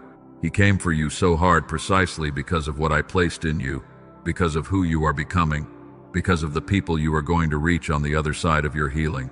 You were not targeted because you were weak. You were targeted because you were dangerous to the darkness, and everything he meant to destroy you with, I am about to turn into the very thing that makes you unstoppable.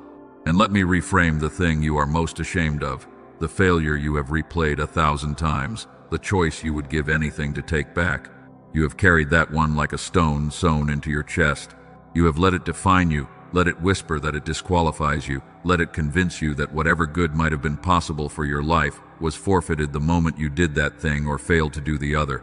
But hear me. I am not only able to forgive what you have done, I am able to redeem it. I do not merely erase your worst moments and pretend they did not happen. I take them up into a larger story and make even them serve the good I am working in you. The thing you are most ashamed of is going to become, in my hands, part of how you reach others who have done the same and believe they are beyond hope. Your deepest shame is being transformed into your deepest compassion. Nothing is wasted, not even that, especially not that. Feel the shift in the air as I speak this. The tone is changing now, is it not? We have moved out of the gentle whisper of the valley and into something with more authority, more fire, more declaration. That is because we are rising. The part of our journey that required tenderness is giving way to the part that requires power. I held you softly in the valley because the valley needed softness. Now I am going to speak over you with authority because the mountain needs declaration. You have been comforted enough to be ready for this, so lift your head, sit up if you have been slumped. Something is about to be released over your life, and I want you awake to receive it. The season that has exhausted you is closing. Not gradually. I am declaring it closed. The long stretch of feeling unheard, the years of misreading my silence as rejection, the heavy interpretation that said you were abandoned, all of it is ending in this moment because the truth has reached you, and the truth cannot coexist with the lie. What was sealed against you is being unsealed. What was locked is being unlocked. The door you have stood outside of, certain it would never open, is trembling right now at my command, and I am not asking permission to open it, I am opening it. Let me reframe your loneliness itself, because even that I can turn in the light. You experienced your isolation as a curse, as proof that something about you pushed people away, as evidence of your unworthiness. But there is another way to understand the seasons of solitude you endured. Sometimes I draw a person apart not to abandon them, but to set them apart, to keep them from being shaped entirely by the crowd, to preserve in them something the world would have flattened if it had been allowed full access. The loneliness that wounded you also protected something in you. It kept a tenderness alive that constant company might have hardened. It preserved a depth that endless distraction would have erased. I am not saying your loneliness was good. I am saying I was present in it, and I used even that, and nothing about it was wasted on a soul that belongs to me. And let me speak directly to the fear that it is too late. This fear has its hand around your throat more than you admit. Too late to start over. Too late to become what you might have been. Too late to recover the years the locusts ate. The fear of too late has shrunk your willingness to hope, because hoping for something you believe is already lost only multiplies the grief. But I am the one who restores the years that were eaten. I am the one for whom no hour is too late, and no season is final until I say it is. The workers who came at the last hour received the same as those who came at the first. The lateness of your arrival does not diminish the fullness of what I give. You are not too late. You have never been too late. The clock you have been racing against was never my clock, and on my clock your best chapters are not behind you. You are no longer the one who waits in the dark wondering if anyone hears. You are the one who has heard. You are no longer the one who suffers in silence, certain of being forgotten. You are the one who has been found. You are no longer the one running to the wrong sources, chasing noise to fill a hunger only I can fill. You are the one who has finally come to the right door, the one who has finally answered the voice calling your name, the one who is finally, after all these years, listening. And to the one who listens, I have everything to say. Let me reframe one more wound, perhaps the deepest, because it has shaped how you see your entire worth. You believed that your value depended on your usefulness. You came to feel that you were loved for what you provided, tolerated for what you produced, valued for the function you served in the lives of other people. And so, you ran yourself ragged being useful, terrified that if you ever stopped producing, the love would stop too. You turned yourself into a tool, and then wondered why you felt used. But hear me declare the truth over this, with all the authority I have. Your worth has nothing to do with your usefulness. I did not love you into existence because I needed something from you. I have no needs you could fill. I made you for the sheer joy of your existence, the way an artist paints, not because the painting is useful, but because the making is an act of love. You are not my tool. You are my delight. And on the day you can do nothing, produce nothing, provide nothing, you will be worth exactly as much to me as you are on your most productive day, which is to say, infinitely, immeasurably, beyond all accounting. I am declaring against the lie that you must earn your place. You have lived as though your belonging was probationary, as though one more failure might finally disqualify you, as though you were always one mistake away from being cast out. That is not how my house works. You do not have a probationary membership in my love. You are not on trial. The verdict was rendered long ago, before you had done a single thing right or wrong, and the verdict was beloved. You cannot be voted out of a family you were born into. You cannot fail your way out of a love that was never based on your success. The fear of being cast out has driven so much of your striving, and I am ending its reign right now. You are not earning your place. You already have it. You always did. And let me reframe the people who wounded you, because the wounds they left have been part of what taught you to expect abandonment. You have carried anger at them, and beneath the anger, a deeper question. If those who were supposed to love me failed me, what does that say about whether I am lovable at all? I want to separate those two things, because you have fused them, and the fusion has poisoned you. The failures of the people who were supposed to love you say everything about their limitations and nothing about your worth. A parent who could not love you well was a parent who had not been loved well themselves, passing down a wound they never healed. A person who left was a person whose own brokenness made staying impossible. None of it was a verdict on your value. Wounded people wound, and you were wounded by people who were themselves carrying wounds you could not see. I am not asking you to excuse what they did. I am asking you to stop reading their failure as evidence of your unworthiness. Their inability to love you fully was never proof that you were unlovable. It was only proof that human love is finite and often fails. Mine is neither. And let me reframe the future, not just the past, because the lie reached forward as well as back. You have been afraid that the pattern of your life is fixed, that tomorrow will simply be more of today, that the disappointments of the past are a reliable forecast of what is coming. The fear says nothing will ever really change, that hope is naive, that you should brace for more of the same. But I am the one who specializes in the new thing. I am not bound by the patterns of your past. The fact that something has always been a certain way is not evidence that it must always remain that way. I break patterns. I open new roads where there were none. I do new things, things you have not seen, things your past gives you no framework to even imagine. So do not let the shape of what was determine what you expect of what will be. The future is not a continuation of your disappointments. It is the arrival of my newness, and it is closer than your fear will let you believe. So here we are. The valley is behind us. The lie is losing its grip. The reframing is complete.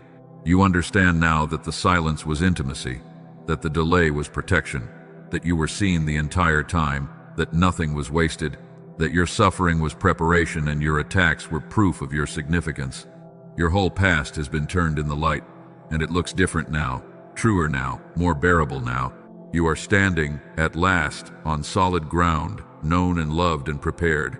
And from that solid ground, you are finally able to receive the thing I have carried to you across every distracted year, the message I refuse to let you scroll past, the one thing I have been trying to say to you all along.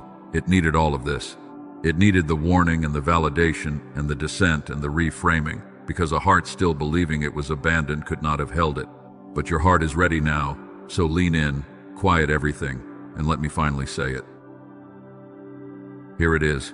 The thing I have been trying to say to you through every quiet prompting, every restless night, every nudge you dismissed, every season you mistook for silence.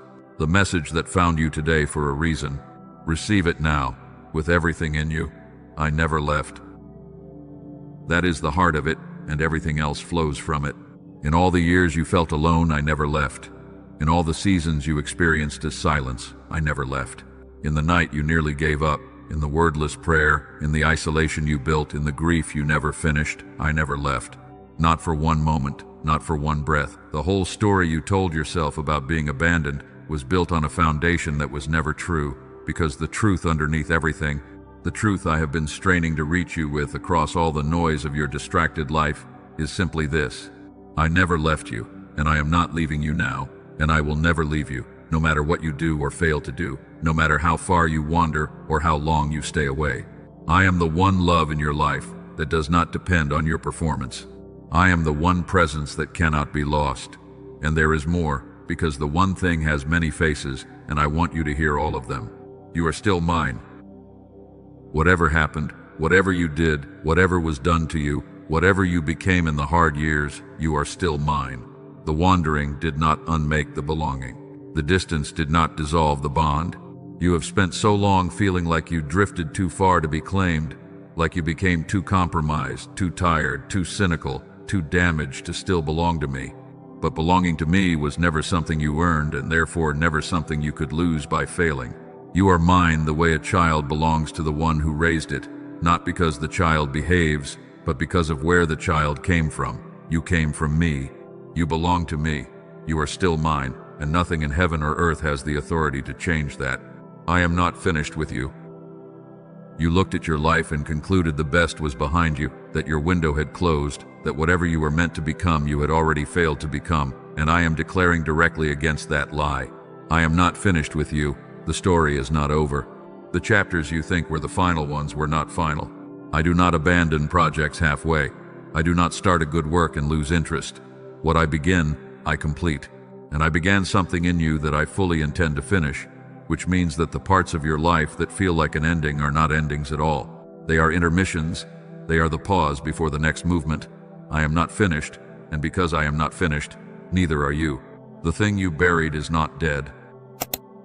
That dream you laid down, that calling you walked away from, that version of yourself you grieved as gone, the brightness the world dimmed in you, none of it is as dead as you believe. I have been keeping it. I am the one who specializes in resurrection, in bringing life out of what everyone had given up for lost, in rolling away stones from tombs that everyone assumed were sealed forever. What you buried I can raise. What you mourned I can restore. The funeral you held for your own hope was premature, because the one standing at the grave was me, and I do not come to graves to grieve. I come to graves to call the dead thing out by name and watch it walk into the light again. I see you. Not the version you perform, not the version you think you should be. You, the real you, underneath all the roles and all the masks and all the strength you wear for the world. I see the tired one. I see the doubting one. I see the secretly hopeful one who is afraid to hope. I see the child you used to be and the person you are becoming and every version in between, and I see all of it with complete clarity and complete tenderness at the same time. You have lived so long unseen by the people around you, known for what you do and not for who you are, that you forgot what it feels like to be truly perceived. So feel it now. You are seen, down to the bottom, and the seeing does not end in judgment. It ends in love. This is the one thing, my child. This is what I have been trying to say. I never left. You are still mine. I am not finished with you. The thing you buried is not dead. I see you. And underneath all of those, holding all of them together, the simplest and most powerful truth of all, the one I most need you to carry out of this moment and into the rest of your life. You are loved, not because of anything, not in exchange for anything, not on the condition of becoming someone better first. You are loved right now, exactly as you are, in your tiredness and your doubt and your half-buried hope, with a love that has no bottom and no end and no off switch. That is the message. That is what found you today. That is what I have been trying to say. Say it back to yourself slowly, so it moves from something you heard into something you know. I never left. I am still his. He is not finished with me. What I buried is not dead. I am seen. I am loved as I am. Each of those is a wall in the house I am building for you to live in for the rest of your days, a house the old lie can no longer enter. You have been homeless in your own soul for so long, wandering, unsettled, never quite at rest anywhere. This is your home now. These truths are the rooms of it. And the door is never locked because the one who built it lives inside it with you and is never going anywhere. Let it land. Do not rush to do anything with it. Do not immediately start figuring out how to apply it or whether you deserve it or what you are supposed to do now. Just let it be true for a moment. You are loved. You were never abandoned. You are still mine. Breathe it in. Let it reach the places that have been parched for years. There is a part of you that has been waiting your entire life to hear exactly this, and it is hearing it now, and something in you is breaking open in the best possible way. I know what is rising in you because I know you completely. Part of you wants to believe this, and part of you is afraid to. Part of you feels the truth of it landing, and part of you is already bracing for the moment the feeling fades and you go back to your ordinary life unchanged. You have been moved before and watched the movement evaporate. So a guarded part of you is holding back, refusing to fully receive this, protecting you from the disappointment of hoping and then losing the feeling. I understand that guard, but I am asking you to lower it because this is different. This is not a feeling I am giving you. This is a fact I am revealing to you. Feelings fade, facts remain. And the fact that you are loved and were never left does not depend on your ability to keep feeling it. It is true when you feel it, and it is true when you do not. It was true in every moment you felt most alone. It will be true tomorrow when the noise returns. The truth does not need your feelings to sustain it. It only needs you to believe it. Now I am going to declare some things over you with authority, and I want you to receive each one as spoken directly to you, because it is. I declare that the lie of your abandonment is broken. It has ruled you long enough. It has shaped your decisions, dimmed your hope, kept you running to false comforts, and in this moment, I am stripping it of its power. You will still hear it whisper sometimes, because old lies do not die quietly. But it has lost its throne. It is no longer the truth you live from. The truth you live from now is that you are loved and you were never left. And every time the old lie returns, you will have this moment to return to, this declaration, this knowing. I declare that the brightness in you is being uncovered, the light, the world buried under ash, I am fanning back into flame. You will feel it returning slowly, a curiosity reawakening, a hope you thought was gone beginning to stir, a capacity for joy you had written off coming back online. Do not be afraid of it. Do not talk yourself out of it the way you have talked yourself out of so many good things. When you feel the brightness returning, lean toward it. It is the real you coming back to life. I declare that what was buried is being raised. The dream is not dead. The calling is not revoked. The version of you that you grieved is not in your past but in your future. And I am beginning the work of resurrection in you right now, in ways you will not fully see for a while but will look back on and recognize as having started in this exact moment, on this exact day, when you finally stop scrolling and let me speak. I declare that you are being restored to the conversation. The relationship that became a monologue you gave up on is becoming a conversation again. You are going to start hearing me, not in thunder, in the whisper, in the prompting, in the quiet knowing. And this time you will not dismiss it as your imagination, because you have learned today what my voice actually sounds like, and you will recognize it when it comes. The line of communication you thought was dead is alive again, and you are going to use it, and I am going to answer, and the long silence is over for good. Hear me speak directly now, in the plainest voice I have, the voice that ends all argument. You matter to me more than you have ever let yourself believe. You are not a minor character in my attention. You are not a low priority I get to, after the important people. There is no hierarchy of worth in my heart where you rank somewhere near the bottom. You are loved with the whole of a love that is not divided by being shared, a love that is fully and completely yours as though you were the only one, even as it is fully and completely the same for everyone else too. That is a kind of love your mind cannot quite hold, because human love is finite and must be rationed. Mine is not. You do not get a portion of my love. You get all of it, and so does everyone. That is the impossible mathematics of who I am, and you are inside it fully right now. Do you feel how different this is from everything the world has told you? The world says you are worth what you produce, what you achieve, what you contribute, what you look like, what you have accomplished. The love the world offers is a wage you have to keep earning, and the moment you stop earning it, it stops coming. You have been exhausting yourself trying to earn a love that was never for sale, never conditional, never something you had to qualify for. I am not asking you to earn me. I am asking you to receive me. The earning was always the lie. The receiving is the truth. And you can stop running the moment you decide to believe that the love was free all along. Before I tell you who you are becoming, let me settle the question of whether you are worthy of becoming it, because that doubt will sabotage everything if I leave it standing. You are wondering, even now, whether all of this could really be meant for someone like you. You are listening to declarations of restoration and calling and purpose, and a voice in you is whispering that those must be for other people, better people, people who did not waste the years you wasted or fail the way you failed. I am answering that voice directly. The calling on your life was never based on your worthiness, and so your unworthiness cannot cancel it. I do not call the qualified, I qualify the called. Every person I have ever used was, by the accounting of the world, the wrong choice. Too flawed, too broken, too compromised, too late. I delight in choosing exactly the ones the world would overlook, because when their lives are transformed, no one can claim it was their own greatness. It can only have been me. Your unworthiness is not a disqualification. In my economy, it is closer to a credential. So stop waiting to feel worthy before you step into what I am calling you toward. You will never feel worthy. That feeling is not coming, and it was never required. Worthiness was never the entry fee. Willingness is. I am not asking you to be worthy. I am asking you to be willing. Willing to be loved before you have earned it. Willing to be used before you feel ready. Willing to step forward while still carrying doubts still bearing scars, still wondering if it could really be you, I mean. Yes, it is you, I mean. It was always you. The doubt is just the old lie making its final stand, and you do not have to wait for it to fall silent before you move. Move while it is still talking. Move anyway. The willingness is enough. I will supply everything else.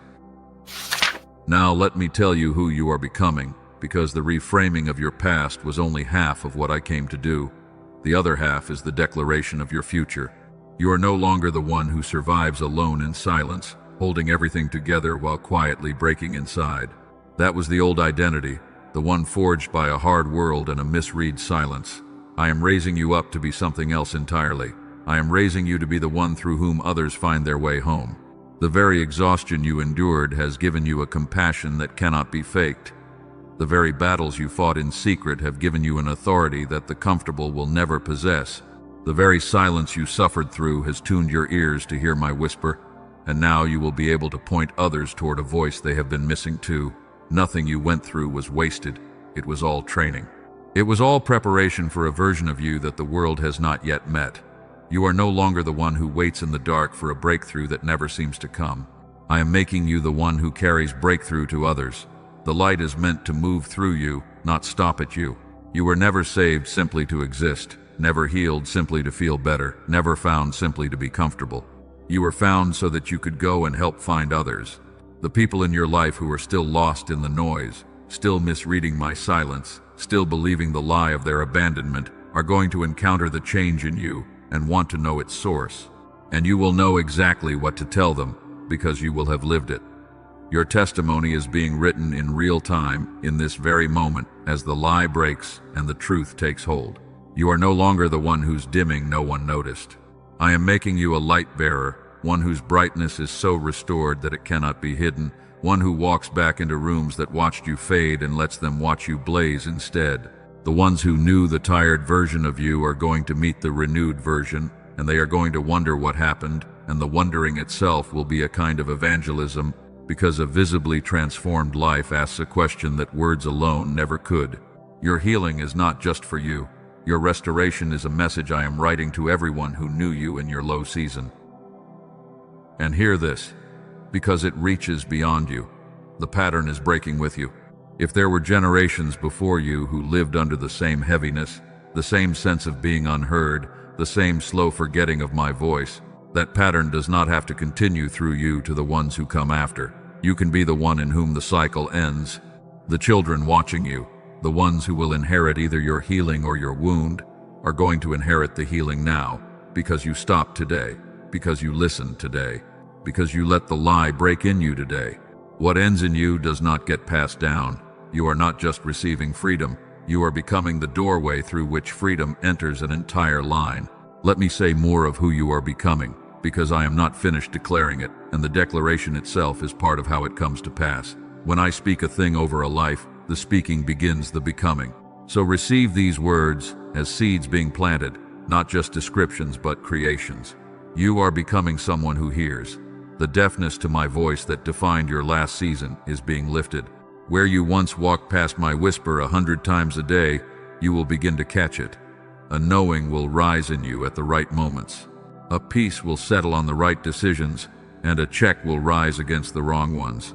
You will start to live, guided again, not by dramatic signs, but by the quiet, steady sense of a companion who is always speaking to those who have learned to listen.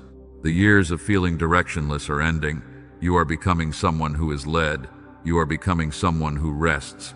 The frantic striving that has exhausted you is being replaced by a deep trust that allows you to work without desperation, to give without depleting, to love without losing yourself. You will still labor, but the labor will come from fullness instead of fear. You will still serve, but the service will flow from a filled well instead of a drained one. The difference between striving and resting is not whether you act, it is whether you act from emptiness or from being held. And you are learning, finally, to act from being held. You are becoming someone whose presence carries peace. Because you have been in the valley and found me there, you will be able to go into the valleys of other people without fear. Your calm will not be the brittle calm of someone who has never suffered. It will be the deep calm of someone who suffered and was met, who descended into the dark and discovered they were not alone in it. That kind of peace is contagious. People will feel it on you and not know what it is. It will be me, residing in you, spilling out of you, reaching others through the simple fact of your changed presence. You are becoming a question that the people around you cannot stop asking. They knew the tired version. They will meet the renewed version. And the contrast will be its own sermon, requiring no words from you at all. The ones who watched you fade will watch you flourish, and they will want to know the source. And when they ask, you will not have to perform an answer. You will simply tell them what happened the day you stopped scrolling and let a voice you had been ignoring finally reach you. Your story is becoming a door for others.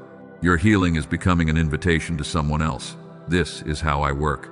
I redeem a single life so completely that the redemption overflows into every life that touches it.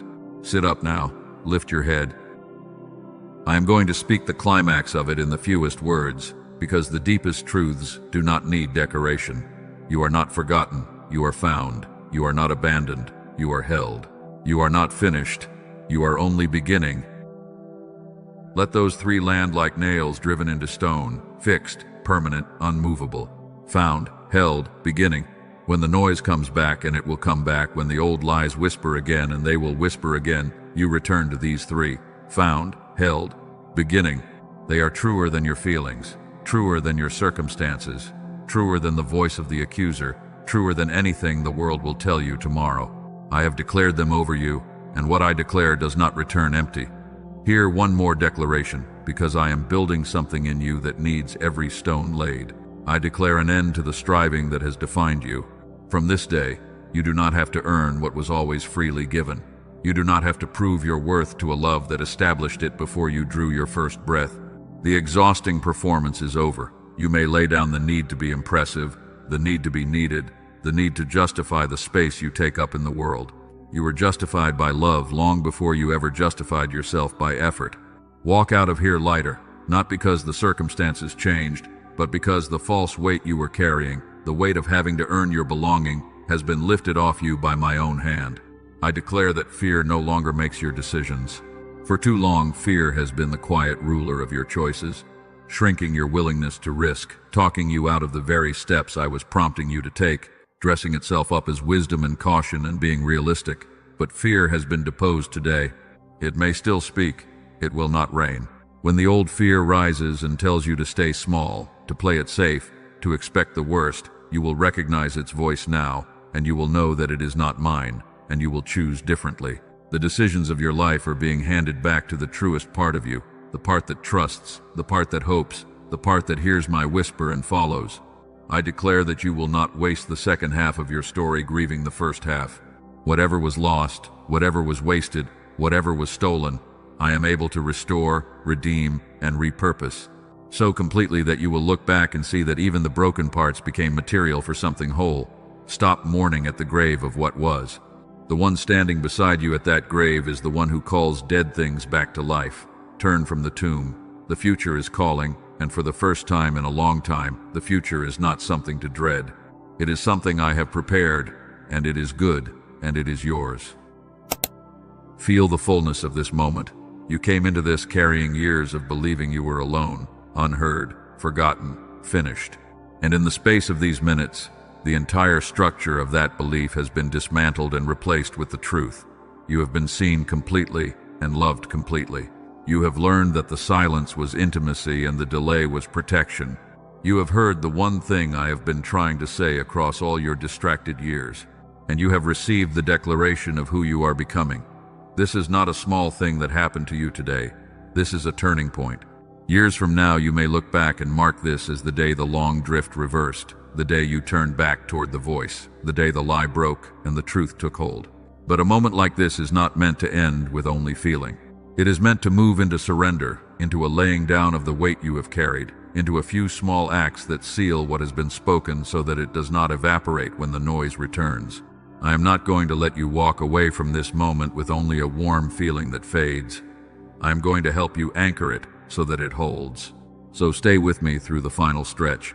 Let me show you how to carry this out of this moment and into your actual life. Let me teach you how to keep hearing the voice you have rediscovered today.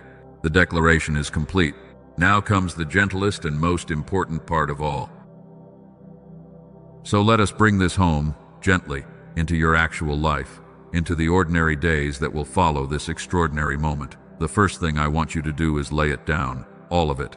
The weight you walked into this moment carrying, the years of believing you were alone, the exhaustion of trying to save yourself, the guilt that was never yours, the dreams you buried, the bitterness you had a right to feel. I want you to set all of it down right now, in my presence, the way a traveler finally drops a pack they have carried so long they forgot it could come off. You do not have to keep carrying it.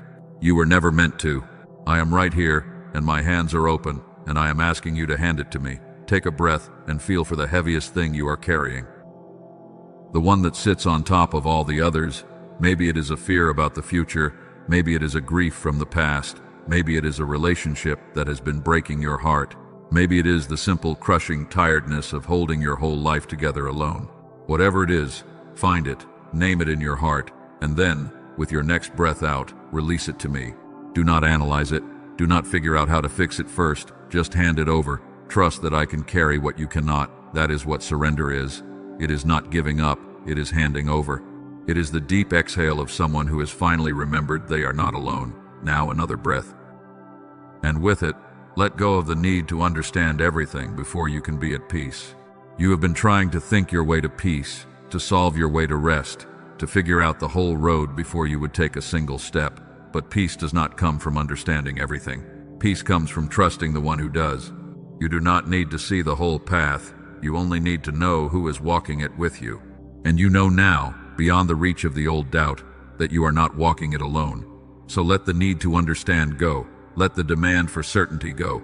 Trade it for trust, and feel how much lighter trust is to carry than certainty ever was. Let your shoulders drop. Let your jaw unclench. Let the breath go all the way down. This is what it feels like to be held. This is what your body does when it finally believes it is safe. You have been braced for so long that the unbracing feels almost foreign, almost uncomfortable, like a fist that has been clenched so long it has forgotten how to open, but it is opening now. The peace you are feeling is not a trick and not a temporary high. It is the natural state of a soul that has remembered it is loved. It is the rest I have been wanting to give you for years. The rest you kept declining because you were too busy, too guarded, too convinced you had to earn even your rest. There is nothing to earn. Just receive it. Now I want to teach you something practical, because I do not want this to be a beautiful moment that fades. I want it to be the beginning of a changed life. And the difference between a moment and a changed life is almost always a small daily practice that keeps the moment alive. Here is the practice, and it is so simple you will be tempted to dismiss it. Leave me a door open each day, one quiet space, unfilled. It does not have to be long. It does not have to be impressive. A single minute in the morning before you reach for the noise. A few breaths in the car before you turn on the voices. A pause at night before the screen takes your final waking thoughts. Just one small, deliberate, daily space where you stop filling the silence and let me meet you in it. That is all. Not a heavy religious program you will fail at and feel guilty about. Just an open door, a daily willingness to be still long enough to hear the whisper, because that is how you will keep hearing me. Not in the thunder you used to wait for, but in the gentle whisper you now know to listen for. When you leave the door open, when you make the quiet space, the whisper will come, a prompting, a peace, a sudden clarity, a nudge towards someone who needs you, or away from something that would harm you. And now you will recognize it, because today you learned what my voice actually sounds like. It sounds like love that does not condemn. It sounds like a truth that leaves you lighter. It sounds like the quiet knowing you used to dismiss and will now learn to trust.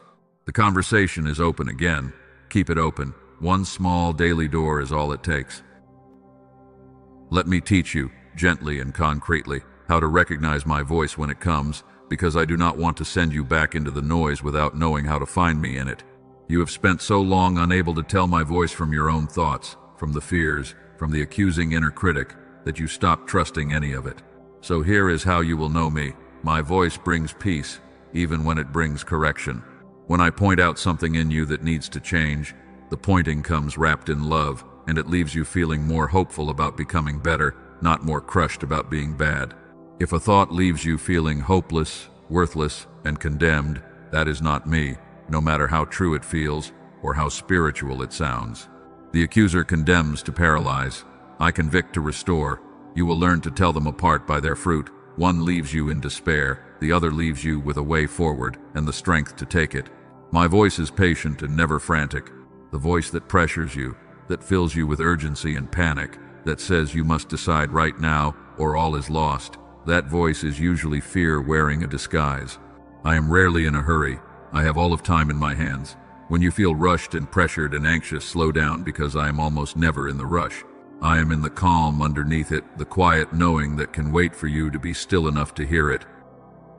My voice often sounds like a thought that is wiser and kinder than your own. You will be in a situation and a perspective will rise that is gentler than your habit, more generous than your wound, more hopeful than your fear. You will be tempted to dismiss it as wishful thinking. Do not dismiss it. That wiser, kinder thought is very often me, speaking in the only language your mind can receive, slipping the truth in through the door of your own thinking. The more you learn to honor those gentle, wiser promptings instead of arguing them away, the more clearly you will hear me, and my voice will always agree with the deepest things you already know to be good and true. I will never lead you toward cruelty, toward contempt, toward the harming of yourself or another. I will never tell you that you are beyond hope, that someone else is beneath love, that the answer to your pain is to wound someone back.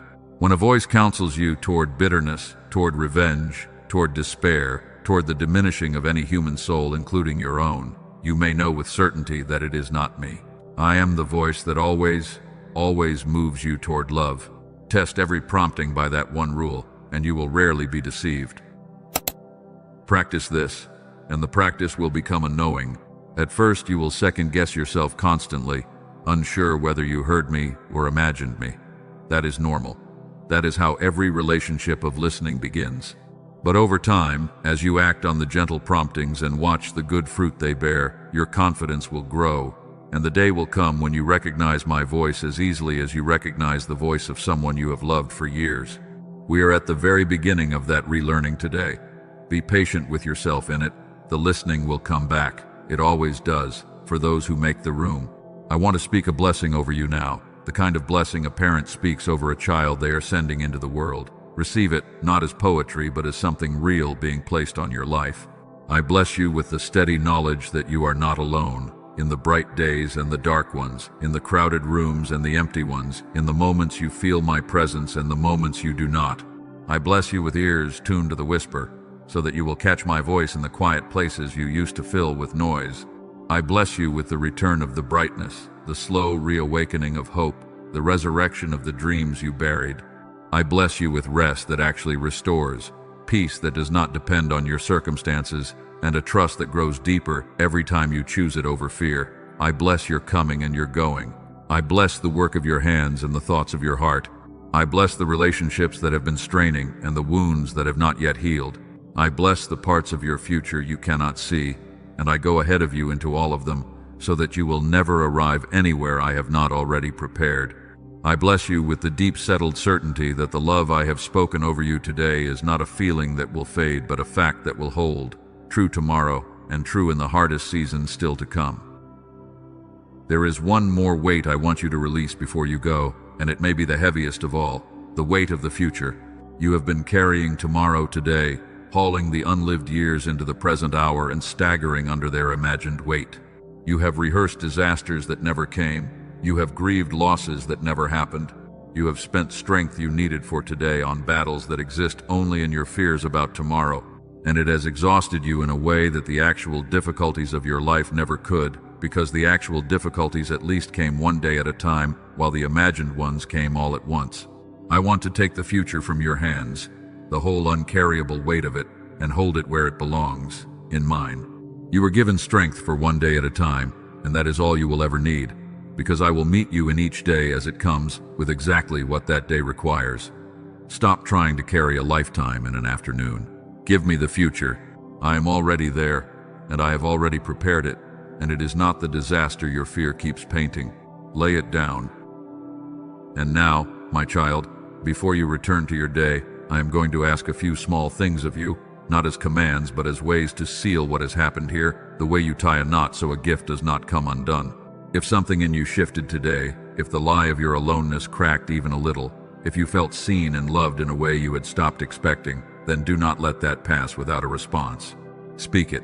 In the comments below this message, write the one truth you most need to carry forward. Write the words, "I hear you," or write the words, "I am not alone," or simply write, "Amen," if that single word holds everything your heart is trying to say. It is not a small thing to put your faith into words.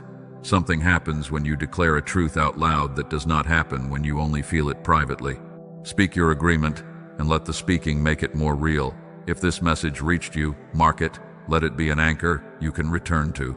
There will be days when the noise comes back and the old lie whispers again that you are alone and forgotten, and on those days I want you to have somewhere to return, a moment you can find again and stand on. So mark this, hold on to it, treat it as the turning point it is. And here is the one I ask most tenderly. Think of the people in your life who are still where you were an hour ago, still scrolling past my voice, still believing they are alone, still misreading the silence as rejection. You know who they are. There is at least one person whose tired eyes and quiet ache you can picture right now. Send this to them. Be the door I reach them through. You wished, in your loneliest seasons, that someone would have reached you. Now you can be the one who reaches another. Share this with the souls who are secretly crying out to be heard, and let your own healing become the beginning of theirs. That is how the light moves, not by staying, by passing from one soul to the next. And if you want to keep hearing this voice, if you do not want to drift back into the noise and lose the connection you rediscovered today, then stay close. Do not let this be the last time we meet in the quiet like this. Stay where you will keep being reminded of the truth, so that when the world grows loud again, as it will, you will have a steady place to return and hear the whisper once more. I am not asking this for my sake, I am asking it for yours, because the soul that stays near the voice stays near the truth, and the soul that drifts from the voice slowly forgets what it learned. Do not forget what you learned today. Stay near enough to keep remembering. Let me give you one more thing to carry, because the days ahead will test what happened here, and I want you armed with the truth before the testing comes. There will be a moment, probably soon, when all of this feels far away. The warmth will fade. The noise will return. The old lie will whisper that today was just an emotional moment, that nothing really changed, that you are the same as you always were, and the feeling you had was just a feeling. I am telling you in advance that this moment will come, so that when it comes you will recognize it for what it is. It is not the truth reasserting itself, it is the lie attempting a comeback, and the way you defeat it is not by trying to recapture the feeling. Feelings cannot be forced back. You defeat it by returning to the fact. The fact does not depend on the feeling. You were loved on the day you could feel it, and you are loved on the day you cannot. When the feeling is gone and the lie is loud, you do not need to feel loved in order to be loved. You only need to remember that the truth is true, whether or not your emotions are currently cooperating. And when you fail, as you will, because you are human, and humans stumble, do not let the failure send you back into hiding. This is the oldest trick of all, the one that has kept you at a distance for years. You stumble, and then shame tells you to stay away from me until you have cleaned yourself up, until you are worthy again, until you have earned your way back.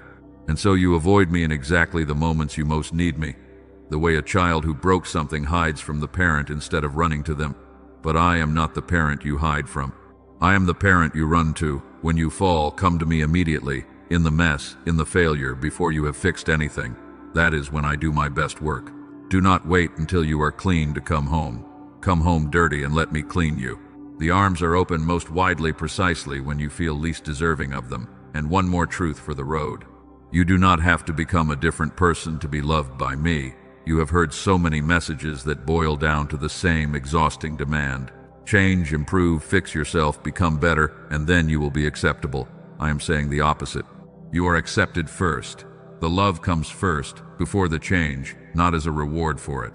And here is the secret. The demanding messages will never tell you. It is the being loved first that actually produces the change. No one was ever shamed into lasting transformation. But people are transformed all the time by being loved when they did not deserve it, because that kind of love melts what willpower could never move. So stop trying to change in order to earn the love. Receive the love, and let it change you. That is the only order that has ever worked. Let me deepen the blessing, because there are specific corners of your life that need to hear specific words, and I do not want to bless you only in general, while the particular aching places go untouched. To the part of you that is tired in your body, I speak rest. Not just sleep, but the deeper rest your soul has been starving for. The rest that comes from laying down a burden rather than from closing your eyes. I bless your body with the slow undoing of the tension it has held for years. I bless the shoulders that have carried too much, the jaw that has clenched against the worry, the chest that has held its breath. Let them soften. The emergency you have been living in is not as urgent as your body believes. You are allowed to unclench. To the part of you that is anxious about provision, about whether there will be enough, about how it will all work out, I speak peace. You have lain awake doing arithmetic that never balanced, trying to control outcomes that were never in your hands. I am the one who feeds the birds that do not store up and clothes the fields that do not labor. I have never once failed to provide for what I have created. You are worth more to me than the birds in the fields, and I have not forgotten you in the matter of your daily bread. Lay down the calculating. I have the math. To the part of you that aches over a relationship, a person you have lost or are losing or fear you will never have, I speak comfort and I speak hope. I see the specific face that came to your mind just now. I know the particular grief or longing attached to it, and I am not absent from that situation. I am working in places you cannot see, in hearts you cannot reach, in timelines longer than your patience. Bring me that relationship. Stop carrying it alone. Some things you have been trying to fix with your own hands need to be placed into mine, and a thing placed into my hands is never handled carelessly. To the part of you that wonders whether your life will amount to anything, whether you matter, whether your existence has weight, I speak this. Your life is not measured by the metrics the world uses. You will never see the full reach of a single kind word you spoke, a single burden you helped carry, a single time you chose love when it cost you. The ripples of an ordinary faithful life run further than any eye can follow. You matter more than you will ever be able to measure from where you stand. And one day you will see the whole picture, every life you touched, every good you set in motion, and you will be astonished at how much your small faithful life actually weighed. Receive all of it. Let the blessing settle over every corner of your life like light filling a room that has been dark too long. You walked in here carrying so much. I want you to walk out carrying so little, having handed the rest to me. That is the exchange I have been waiting years to make with you. Your heavy yoke for my light one. Your exhausting striving for my sustaining presence. Your frantic noise for my gentle whisper. It is a good trade. It is the best trade you will ever make. And it is available to you not just today, in this rare quiet moment, but every single day, every time you leave the door open and let me meet you in the stillness. But before you go, let me speak softly one last time, the way I spoke at the very beginning, the gentle whisper that you now know how to hear. You came into this moment tired. You came carrying years of believing you had been left. You came almost ready to scroll past one more voice in the noise, and instead you stayed. You let me reach you. You let the truth land. And in doing so, you changed the trajectory of more than just this hour. You turned even slightly back toward the voice you had drifted from, and a turn, even a slight one, changes the whole direction of a journey over time. You are not the same as you were when you began listening. Something realigned. Something came home. Carry this with you into the ordinary hours ahead. When you are standing in the kitchen tomorrow and the weight tries to settle back onto your shoulders, remember that you are not alone. When the noise rises and the old lie whispers that you were forgotten, remember the whisper that told you the truth. When you feel yourself drifting back toward the endless scrolling, remember the open door, the one quiet minute, the practice of stillness that keeps the conversation alive. You do not have to do this perfectly. You will forget and forget and remember again, and that is all right. The relationship was never about your perfection. It was always about my presence, and my presence is not going anywhere. I see you, even now, as you prepare to return to your life. I see the small flame of hope that was rekindled in you. I see the part of you that wants to believe this can last. It can. It will. Not because you will hold on to it perfectly, but because I will hold on to you. The grip was always mine. You survived your hardest seasons not by the strength of your hold on me, but by the strength of my hold on you, and that hold does not loosen when you walk back into the noise. I am coming with you. Out of this quiet and into your loud and ordinary days, I am coming with you, the same gentle voice, the same patient love, the same one who never left and never will. So go now, my beloved child, but go differently than you came. Go knowing you are seen. Go knowing you are held. Go knowing you were never abandoned and never forgotten and never alone, not for one moment of your entire life. Go carrying the one thing I crossed all your distracted years to say. You are loved, you are mine, I am not finished with you. And the next time you feel that quiet pull in your chest, that whisper underneath the noise, you will know exactly who it is. It will be me. It has always been me. And now, at last,